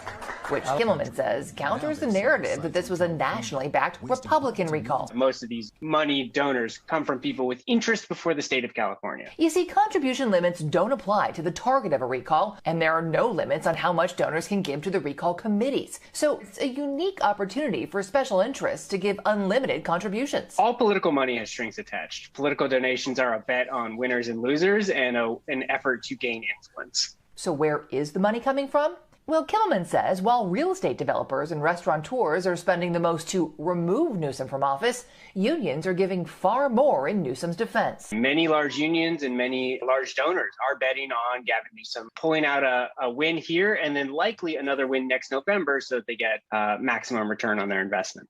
3 of the top 6 Newsom contributors are unions, and in some cases there are competing agendas. For instance, while the teachers union president praised Newsom for increased regulation of charter schools, among other things, charter school backer Reed Hastings gave even more to the governor than they did. And just behind the teachers union, correctional officers, who are generally more conservative but just got a pay raise in the governor's budget, gave nearly $1.8 million to the governor, who had a large hand in their recent budget negotiation. Also telling the timing of the donations. What can we tell from the flow of money? The money spikes very dramatically in the summer. The narrative was that the race was tightening. At that point, Gavin Newsom's fundraising skyrocketed, while his challengers kind of flatlined. In all, recall supporters have raised less than $15 million. The governor, more than $70 million, which he can use for his next campaign. He is allowed to transfer money to his 2022 committee. But normal campaign contribution limits would apply. So if there are leftovers, he can only use a fraction of what his big donors were allowed to give in this unexpected, unconventional election. Now, unlike that campaign defending Newsom against the recall, the other candidates do have the normal contribution limits. That's $32,400 for any single contributor. But 9 candidates have reported donations of more than $100,000. And we should note Newsom's challengers were mostly self-funded, with the exception of Elder and Faulkner. Guys. All right, some big money indeed. Thanks, Julie. Well, returns just now starting to trickle in now at 8:19. So we want to start with what we've seen so far in the first question on the ballot. Shall Gavin Newsom be recalled from the office of governor? And here are where the state numbers stand right now. We want to get right back to that screen so we can take a look at that. I believe it was 69.4%. For the no, so obviously that is a big boost for the governor. We all talk about who could possibly replace him as it stands right now. Whoever gets the most votes, if it's a no, which it is not right now, and that's Larry Elder leading. Not surprisingly, given the polls. Conservative talk show host Larry Elder, native of L.A., calls himself the sage from South Central. And when it comes to name recognition, to stand out in a crowded field like this, he was really one of the only candidates to have that name recognition with that syndicated talk show host. Kevin Paffrath, he's the Democrat who became kind of a YouTube star, and he did gain a lot of traction as well. Paffrath's a 29-year-old real estate broker, father of 2, lives in Ventura, and he earned most of his income from commissions on home sales, and he's known as Meet Kevin, a YouTube influencer with a whole bunch of subscribers, 1.7 million. And Kevin Faulkner, the former San Diego mayor, who many say that he would be one of the prime choices for most Republicans. Faulkner is the most conventional gubernatorial candidate. He has the executive experience that other recall candidates maybe do not have. He's pro-vax. He supports abortion rights and a strong effort to mitigate climate change. So more of the moderate Republican. But again, all those numbers don't mean a lick if the first number we showed you stands at 69.4% saying no to the recall. But obviously it's early, and it's 8:21. People are still in line to vote, Elizabeth. A long ways to go still. And also among the list of contenders looking to replace Governor Newsom, John Cox. And I believe we want to go live now. He is speaking tonight, and we can listen in. This is, of course, a businessman and 2018 GOP gubernatorial candidate. And among the issues he had focused on in his campaign, saying he would address housing as a priority. Let's listen to what he's saying now. Long-term view, and I've run my businesses with integrity and taking a long-term view. I think that's what political leadership should do. It's too much short-term thinking. It's too much just of the moment, and appealing to the emotions of the moment. We need to lead people. We need to be honest with people about COVID, about the steps we need to take, about the issues of the cost of living and the quality of life issues I've been talking about. So I hope other people besides me get involved and take responsibility. I'd like to see a lot of other business leaders decide to get into the fray and get involved. And so I'm looking forward to that. Thank you all very much. Appreciate the opportunity to be here. All right, there's John Cox, who spent $2 million in August of his own money. We have some county-by-county returns as we move forward here on CBS and Sacramento as the numbers come in. If you're just tuning in, first of all, thank you for tuning in here at CBS13.com, CBS and Sacramento. The early numbers, and we stress early, has Governor Newsom winning this recall, 69.4% voting to not oust him from office. This is a look at Amador County, it looks like, and I believe we have some numbers. We'll see if this updates to get the latest numbers coming in from Amador County. On the first question on the ballot, shall Gavin Newsom be recalled, removed from the office of governor? We're starting to just get the very earliest results as the polls closed about 23 minutes ago. So we'll come back to this here shortly. But we do have, of course, our political analyst, Gary Dietrich, standing by. We talked about that cushion, Gary, whether it is thick enough for Newsom to sit comfortably tonight. Looking at the early returns and the numbers, do you think he has enough of that cushion to say, all right, I'm going to survive this? Well, Tony, I think it's really too early to tell, and there's two reasons for that. One is we don't know where the numbers are coming from. That is the aggregated numbers from the Secretary of State's office, that 17% turn-in that we've seen so far. So we really don't know. And in different parts of the state, as our CBS analyst in New York pointed out, vote very differently. So that's one of the things. The other thing is we don't know which votes those represent. In other words, are they the early mail-in ballots? Are they the walk-in voters that cast their ballots more recently? How about today's voters, which tend to be typically more conservative? So those two dynamics really make it difficult at this point, I think, to say anything definitively. Gary, I want to ask you about the voters I call the ABG group, anybody but Gavin. Now, I know that people who voted to boot him from office tonight and today and earlier with their mail-ins, but perhaps couldn't pull the trigger on another candidate. You know what I mean? Like, they don't like him, but they don't like him not enough to replace him with someone new. So is it a question of there not being enough anybody but Gavin voters out there? Well, I think that, you know, we have a different dynamic this time around. That was pointed out in our setup piece here, too. You know, Arnold Schwarzenegger, everybody knew who Arnold was, right? And he really appealed to the masses. That was part of his campaign strategy, whereas these Republicans have really kind of duked it out almost in a Republican primary format. And that's one reason why Larry Elder, very conservative, appealed to that part of the wing of the party, has done well. But watch tomorrow. I mean, if Newsom survives this, the question is going to be how many of those that ran against him are going to run again next year. I mean, is John Cox going to run again? How about Kevin Faulconer, former mayor of San Diego, Larry Elder himself? There may be others that get in the race who say, you know what, there's an opening here. There might be a chance of taking Newsom down even next year. We'll see. And let's talk about next year on a broader,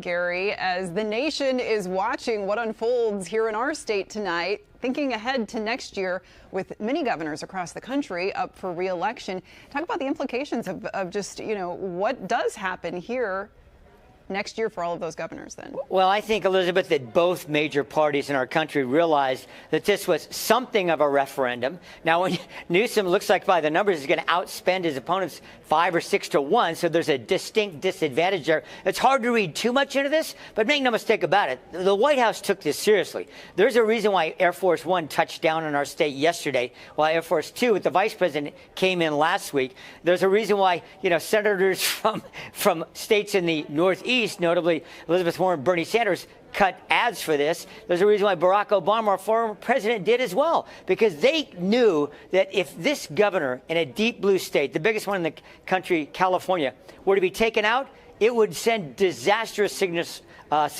nationwide for the Democratic Party. All right, Gary, we'll talk to you in a little bit, but let's get to some numbers now. I think we've hit our machine, so they have some numbers to spit out for you by county. Nevada County, there you have a no 59.4%, yes 40.6%. The early numbers from Nevada County. And I believe we also want to take a look at one more county here, Placer County, voting 51.6% saying no and 48.4% saying yes, the governor should be recalled and removed from office. Of course, Placer known for its support for Donald Trump in the past, and so interesting to see how things are playing out right there. Yeah, numbers are a little bit closer in Placer than Amador. You'll see that from county to county, depending on which way the political winds are blowing. 141 of 265 precincts reporting in that. So we'll be getting some county by county numbers. 8:27 right now, CBS and Sacramento. Welcome to our recall election coverage. Of course, we have a team of reporters and analysts gathering for you, and CBS 13 News at 10 and 11 will have the very latest. But the headline right now is, early on, it looks like Governor Newsom is beating this recall race. 69.4% of the early numbers show that people are saying no, do not recall him. But the leading challenger is Larry Elder right now. So we'll be digesting things as they come in and putting things in perspective for you. It is early still, certainly. And of course, we have all the mail-in ballots that have been rolling in. And we know that Democrats tend to vote early by mail. And then Republicans, they like to show up on Election Day and vote in person. That's been the trend. So it will certainly take a while to get in all of the official results. But we are here with you, tracking them as they come in. And our reporter Julie Watts is also tracking things for us tonight, and she joins us now with a look at some of the other trends that we're seeing here. Julie. Yeah, guys. Well, you tell me where you want me. Well, we'll start by putting your mic up first, and then we'll discuss things. We're ever-flowing situation here. Obviously, we have people in the newsroom gathering the very latest numbers and then running back out here. So apologize for that.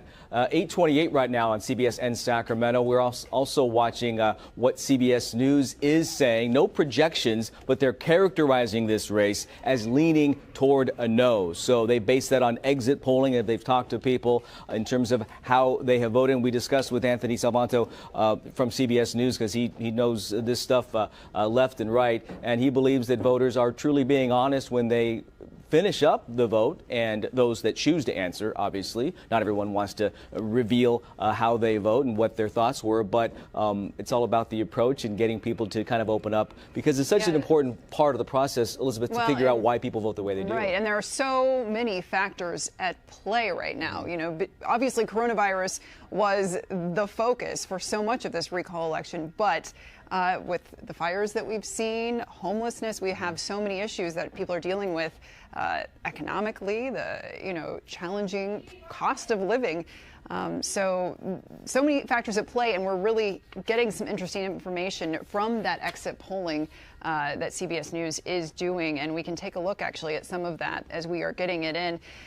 We know right now, let's see, the no on the recall vote is getting the support of about 9 in 10 Democrats. So that's what they're seeing right now.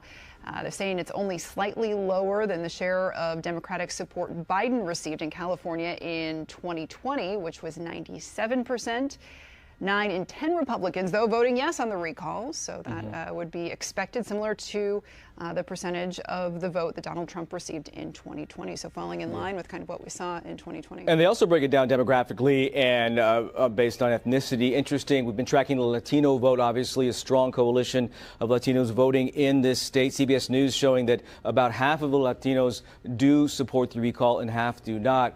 Quite different from 2018 when Governor Newsom won overwhelmingly with 62% of the vote. So it changed the narrative. As we know, COVID changed everything in our lives and the political structure as well. But from what people are saying as they finish up voting, about 30% are saying, oh, COVID, absolutely the most important. And in California, don't need to tell you that homelessness is also a huge crisis. That's why we saw Governor Newsom out there with his sleeves rolled up, cleaning up a homeless encampment. And as Gary talked about, and Steve, it's all about the optics now more than ever, right? People are watching very closely. And if anything, that the voters have grown tired of, it's just politics as usual. So when you have a recall election, a lot of things change. And Gary talked about this earlier. You don't necessarily vote along party lines. 8:31 right now. The headline, of course, Governor Newsom early on is beating back the recall. Larry Elder, not surprisingly, has the most votes. Perhaps surprisingly, the second most is Kevin Paffrath. And you say, who? He's not a politician. He is a Democrat, though, with a lot of followers on YouTube. 29-year-old real estate broker. John Cox talked earlier, not really a concession, but he just said, hey, I'm here. I'm watching the results come in as well. Yeah, and you mentioned, Larry Elder leading the pack so far, but it's interesting some of that exit polling also showing that he's not especially popular with those voting in the recall election. So it's interesting that that's kind of contradictory to what we're seeing so far. They're saying he's viewed favorably by just about a third of voters who have voted on whether or not to recall Governor Newsom, and more view him unfavorably, according to that particular poll. So we'll see where those results go as the night unfolds. Kevin? We now want to go live. I believe Kevin Faulconer is speaking, of course, the former mayor of San Diego. Let's listen into what he is saying to his supporters tonight. That's the type of leader I am. That's the type of leader I'm going to continue to be. And so I can tell you, as for what's next for myself, I'm going to take the time to talk not only to my family, but my supporters, and figure out the best steps here in the coming weeks to continue to be a fighter, to continue to serve our great state. Because California is worth fighting for, don't you think, guys? So to all of you here tonight, thank you. My wife, Catherine, my entire family who is here, and everybody across this great state, from the bottom of my heart, thank you for being a part of this campaign. Thank you for believing in California. I will leave you with this. Tonight was round one. There's more to come. Thank you, guys. Thank you all very much. Well, to steal a line from the former governor of California, I think he'll be back. Kevin Faulconer, it's a name I think you will see again. A moderate Republican, got a lot of support, and many said when Larry Elder entered the race, it really hurt him because the one-on-one comparisons with the moderate Republican, yes, even in a California blue state, Kevin Faulconer was wildly popular down in Southern California. He was able to work with a Democratic city council to tackle a lot of the same issues that statewide we're seeing. Down in San Diego, he was known as someone who can get things done and work across the aisle. And just one of two candidates on the ballot who actually have political experience. So it's interesting to see that is certainly not a requirement anymore among voters. So we want to get to CBS 13's Renee Santos now. She is live at the Sacramento County Registrar's office and has been watching as the ballots rolled in all afternoon. So Renee, tell us what you're seeing tonight. Yeah, hey, Elizabeth. Actually joined with me is Jana Haynes from Sacramento County. We're at the election headquarters. First, talk to me about where we're at right now. We do see a few workers back here. We do see the tabulation process happening also behind this window here. But talk to me about where we're at so far tonight. So right now, the polls have officially closed. We did our first release of results. So far, we have tabulated almost 300,000 ballots. We know that we have many more than that to go. Right now, they are tabulating the ballots that have come in from the in-person voting today, and they're still doing processing here behind us. So we will continue tabulating and processing until midnight tonight, and then we will go home, take a few hours of sleep, and then come back and start all over again tomorrow so that we'll be ready to do that Friday release of results. What did the polls look like here today? I know that there were some people lined up. Was it pretty steady? Was it slow? What did you guys see today here specifically? It was pretty slow, but in comparison to November 2020, when the in-person turnout was crazy, it was pretty slow. I think we may have had a 2 or 3 person line today, but that was more so due to capacity restrictions than actual flow of people. We got a lot of people come in to use the drop box in our lobby and the drop box in our parking lot. And I think that the numbers are going to stay consistent where the vast majority of voters use that vote by mail ballot. We did see some lines. We heard about lines in Citrus Heights as far as City Hall there. We're hearing about up to an hour wait. What can you tell us about that site earlier where people were trying to cast their ballot? So that particular site is always one of our busiest on election day. I don't know why that is specifically, but that holds true election after election, that people that vote there like to vote in person and on election day. So that was to be expected. Obviously, that site has been open for 10 days leading up to today, but there's something that people like about voting on election day, and I think for the most part they expected the line and were in good spirits even though they were waiting. Overall, what has voter turnout been like today throughout the county? So it looks like the majority of our voter turnout thus far has been before today, but I think overall we're at about 33% turnout. That's not inclusive of anything that came in today or anything that's going to come in the next few days. And then talk to me about, the tedious process of making sure that everyone's vote is counted. I know earlier we're in the extraction room, now we're here, and then the tabulator. Just walk our viewers through that process. So when the votes come in with the vote by mail, they go through a 4-step process. They go through our mail sorter, which checks their signature and verifies their identity. It scans the barcode so that you can track that your ballot made it to our office through ballot tracks. It sorts down by precinct, and then it opens the envelope. Then we go into the extractor room where they actually take the ballot out of the envelope, which is what makes your ballot anonymous. We can no longer track any one ballot to any one person. In here, what you're looking at right now is a little bit of quality control. Not only do they flatten out the ballots so that they're ready for the tabulator, but they make sure that there is no rips or stains on the paper that the tabulator would kick out. Then they finally go into the tabulation room where they are actually counted and put into the raw data that we use for the results. And people will be here all the way up until midnight. At least midnight. When do you expect to get the final results in? What are you anticipating? It's hard to know because it is based on voter turnout, but we know that in the next week or so, we'll see all of those vote by mail ballots come in. As long as they're postmarked by today, we will be able to process them. And then the tedious work of curing the conditional voter registration ballots starts, because people voted and registered today. We have to come back, verify their eligibility, and then process their ballot. We also have to cure any no-sig matches, which means the signature either didn't match or they forgot to sign their envelope. We don't just throw those away. We reach out to the voter and ask them to submit a new signature so that we can then process their ballot. Those things are really what takes a lot of time. But again, we'll take as much time as we need to make sure that every vote is counted and every vote is accurate. Well, thank you so much. And we know that you guys are working very hard, been out here all day. We know that this process they'll at least get to go home at midnight and then start back up again tomorrow. You can also stay posted with those results on the county website. Back to you guys.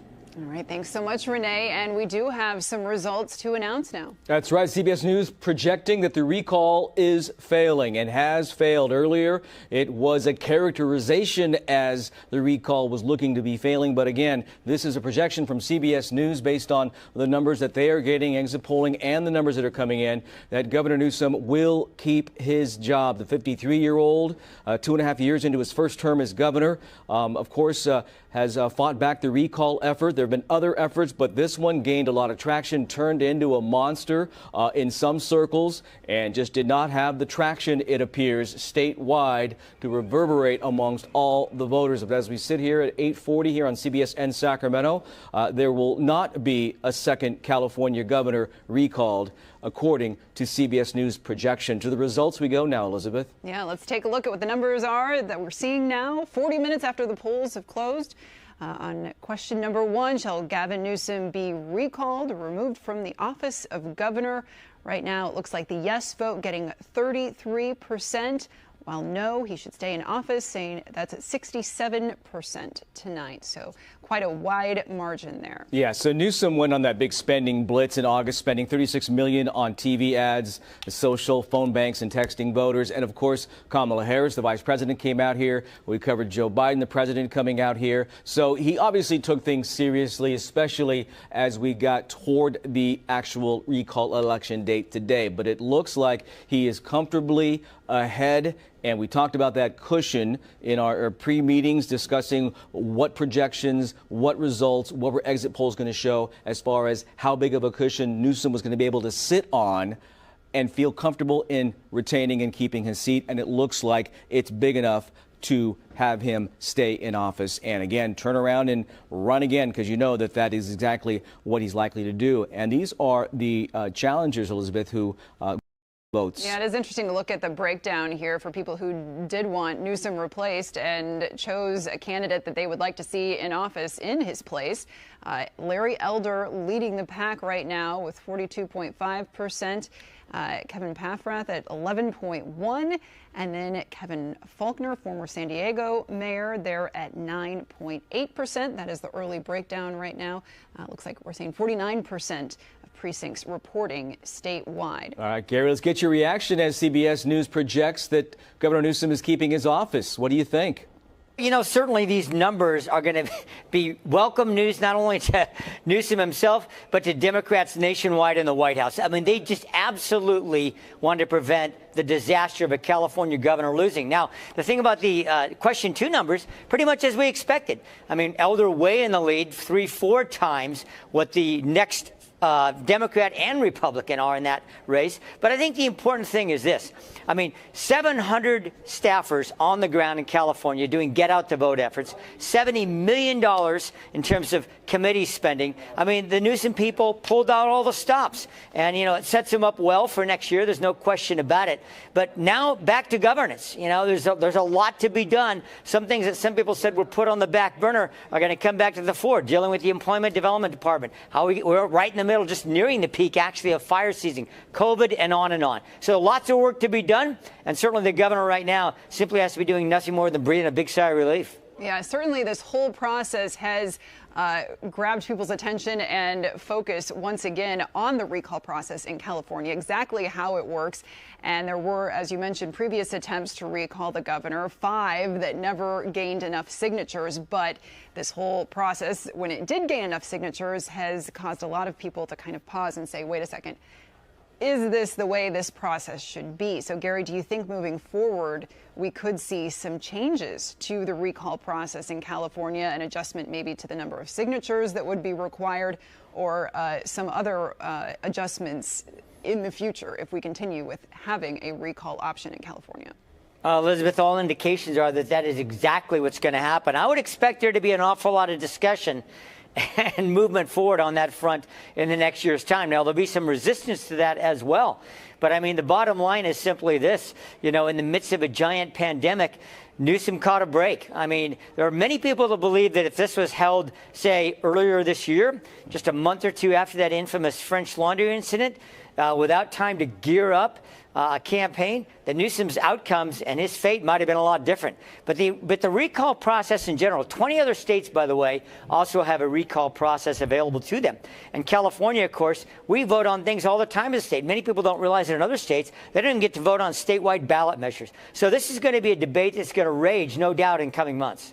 Gary, what would you say if you were an advisor to Newsom, other than do takeout next time, don't go to the actual restaurant, in terms of how he's going to be perceived and his message?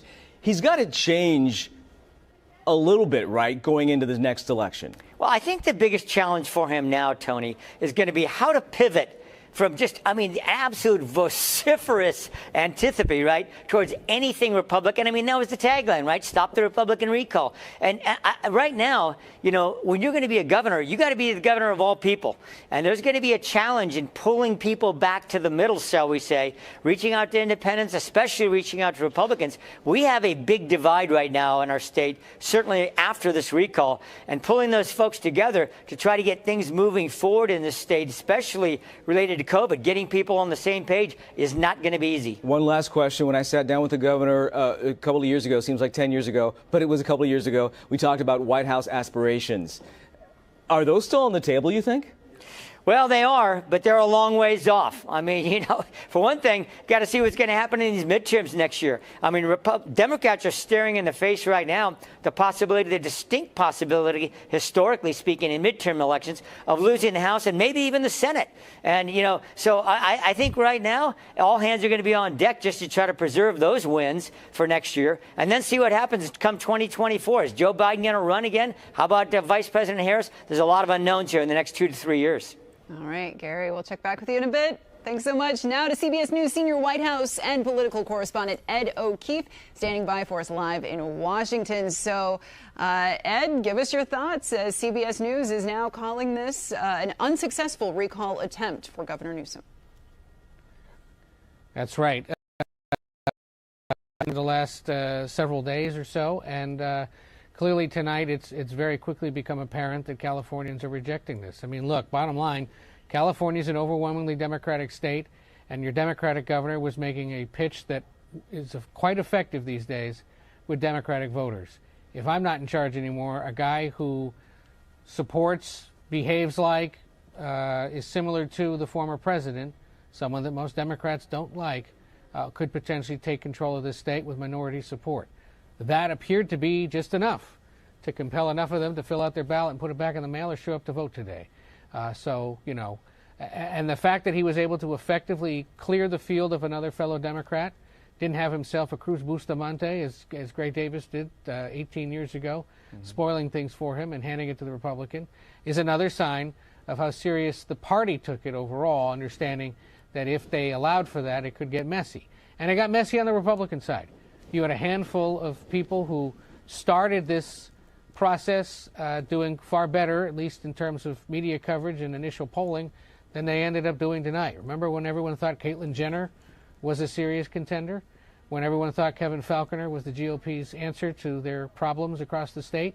And it's telling that a little while ago he said, I'm not done, and the way you win elections statewide in California is through a mathematical equation of addition, not subtraction, which to me was a knock at Larry Elder and the style of campaign he ran, which ended up motivating Republican base voters, but apparently has done nothing tonight to win over enough independents and Democrats to make something happen. So, you know, look, status quo was maintained, but this was a big wake-up call for the governor, who was accused of being hypocritical at various points in the past year.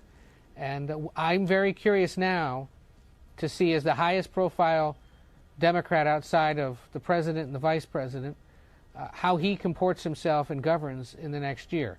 Does he try to make amends and sort of skew more to the middle in a bid to, you know, win over those skeptics and those critics who weren't happy with him but reluctantly held their nose and voted for him tonight? Or does he double down and use the supermajority in the state legislature to ram through other Democratic Party priorities in an overwhelmingly Democratic state? We'll wait. We'll be watching closely, no doubt. Ed, you got a pulse of the nation in terms of what's important to them. And I know in California and certain states as well, we live in our own little bubble. Does Betty and Boise really care about whether they recall Governor Newsom? How has this been played on the national stage in terms of the interest level? Well, it's earned some attention in the last few days, in part because everyone understands California, biggest state, one of the largest democracies in the world, even if you carved it out of the other 49. And so, you know, obvious intrigue in what it is that California is up to. And, of course, there's the whole, like, what is a recall and why are you doing this and why are you doing it an odd-numbered year? Of course, there are about almost 24 other states that also do this, but California does it most frequently and most in the biggest way. I think the average everyday voter might hear about this tomorrow and go, okay. But there are Democrats across the country who are watching this very closely in anticipation of next year's midterms and watching this strategy of casting your Republican opponent as a Trump acolyte or a Trump clone, and even having the president come last night as the closer and make a similar argument that Larry Elder is essentially Donald Trump personified. If it can work in predominantly Democratic California, where there was a pretty decent Republican attempt at knocking him off, could it work in a handful of other big races across the country, not only in the next few weeks, because there's 2 states that have governor's races out here in the East, Virginia and New Jersey, but could it also potentially apply to competitive House and Senate and governor's races across the country, where you're going to end up in situations where you've got a strong Democrat running against a strong Republican? Maybe somewhere like Florida, where you're going to have competitive governors and Senate races and Republican incumbents running who have been supportive of the former president. Maybe in a state like North Carolina, where they're going to have a competitive Senate race, or out in Wisconsin, where there's going to be a very expensive Senate race as well. Don't be surprised if some of them adopt some of what the governor's done quite effectively in the last few weeks to at least rally his own troops and his own party and possibly appeal to independents who still aren't fans of former President Trump. Yeah. You mentioned, go ahead. How important, getting back to that, how important was it that Larry Elder was the front runner in Newsom's success tonight? Oh, I look, you could ask Gary and anyone else who's covered this closely in California, and for those on the outside looking in, it was pretty evident once Larry Elder emerged as the alternative and made very clear that he was in many ways supportive of a lot of the things and beliefs that the former president held, that was sort of an immediate pivot point and something that allowed the governor to make this a one-on-one choice versus a 1-on-45 option choice. And you know, Elder, being that he's a well-known name in California, given his radio history, not just in Southern California, but across the state, that was enough. And he was a convenient foil for a governor who needed one come, essentially late July, early August. And it helped really bring it home for him. And now we'll wait and see. I guess he's just a few minutes away from addressing reporters there in Sacramento, what he comes out to say, and whether he focuses on the fact that he's defeated this or gives us some sense of his vision going forward. Yeah, when the governor starts to speak, we will go to him, of course. Ed, in terms of outsiders running, because obviously we had a big outsider with then Donald Trump becoming president, and people were saying, well, maybe it's time for non-politicians to jump into the fray, and a lot of people still feel that way. The Larry Elder defeat, for lack of a better term, and him not being able to take over as the governor, do you think most voters are saying now maybe going outside the box isn't the way to go when it comes to politics? It certainly wasn't in this case. And look at how many outsiders were in that 45 candidate field. You had Elder, you had John Cox, a businessman, you had Caitlyn Jenner, the reality TV star, a handful of others had never done this before. The guy who's the YouTube sensation, whose name is escaping me right Devin now. Paffrath, and they're all yeah. outsiders. Yes, thank you. And none of them prevailed. So at least in California it doesn't work. It might somewhere else. And yeah, it did for Donald Trump. But I think that's part of the argument that Newsom is making and that the president made for him last night and that Democrats are going to continue to make. You can have responsible, pragmatic leadership from people who know how to manage these types of things, or you can go with an outsider similar to the outsider that ran the country for 4 years. Those are the arguments they'll make, and we'll see whether or not they work. All right, Ed O'Keefe, we appreciate your insight tonight, live from Washington, D.C. We are now getting word that Governor Newsom is speaking. Let's listen in. Not the only thing that was expressed tonight. I want to focus on what we said yes to as a state. We said yes to science. We said yes to vaccines. We said yes to ending this pandemic. We said yes to people's right to vote without fear of fake fraud or voter suppression. We said yes to women's fundamental constitutional right to decide for herself what she does with her body, her fate and future. We said yes to diversity. We said yes to inclusion. We said yes to pluralism.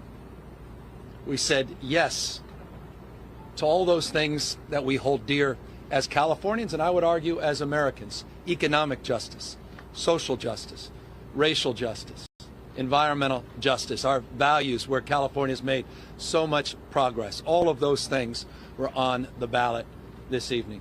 And so I'm humbled and grateful to the millions and millions of Californians that exercised their fundamental right to vote and express themselves so overwhelmingly by rejecting the division, by rejecting the cynicism, by rejecting so much of the negativity that's defined our politics in this country over the course of so many years.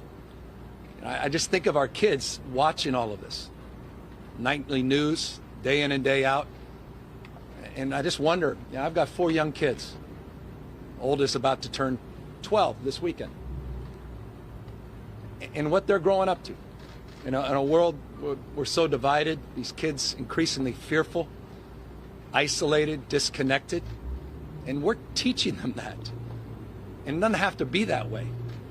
I think we owe our kids a deeper sense of respect, and all of us as adults a responsibility to disregard this false separateness.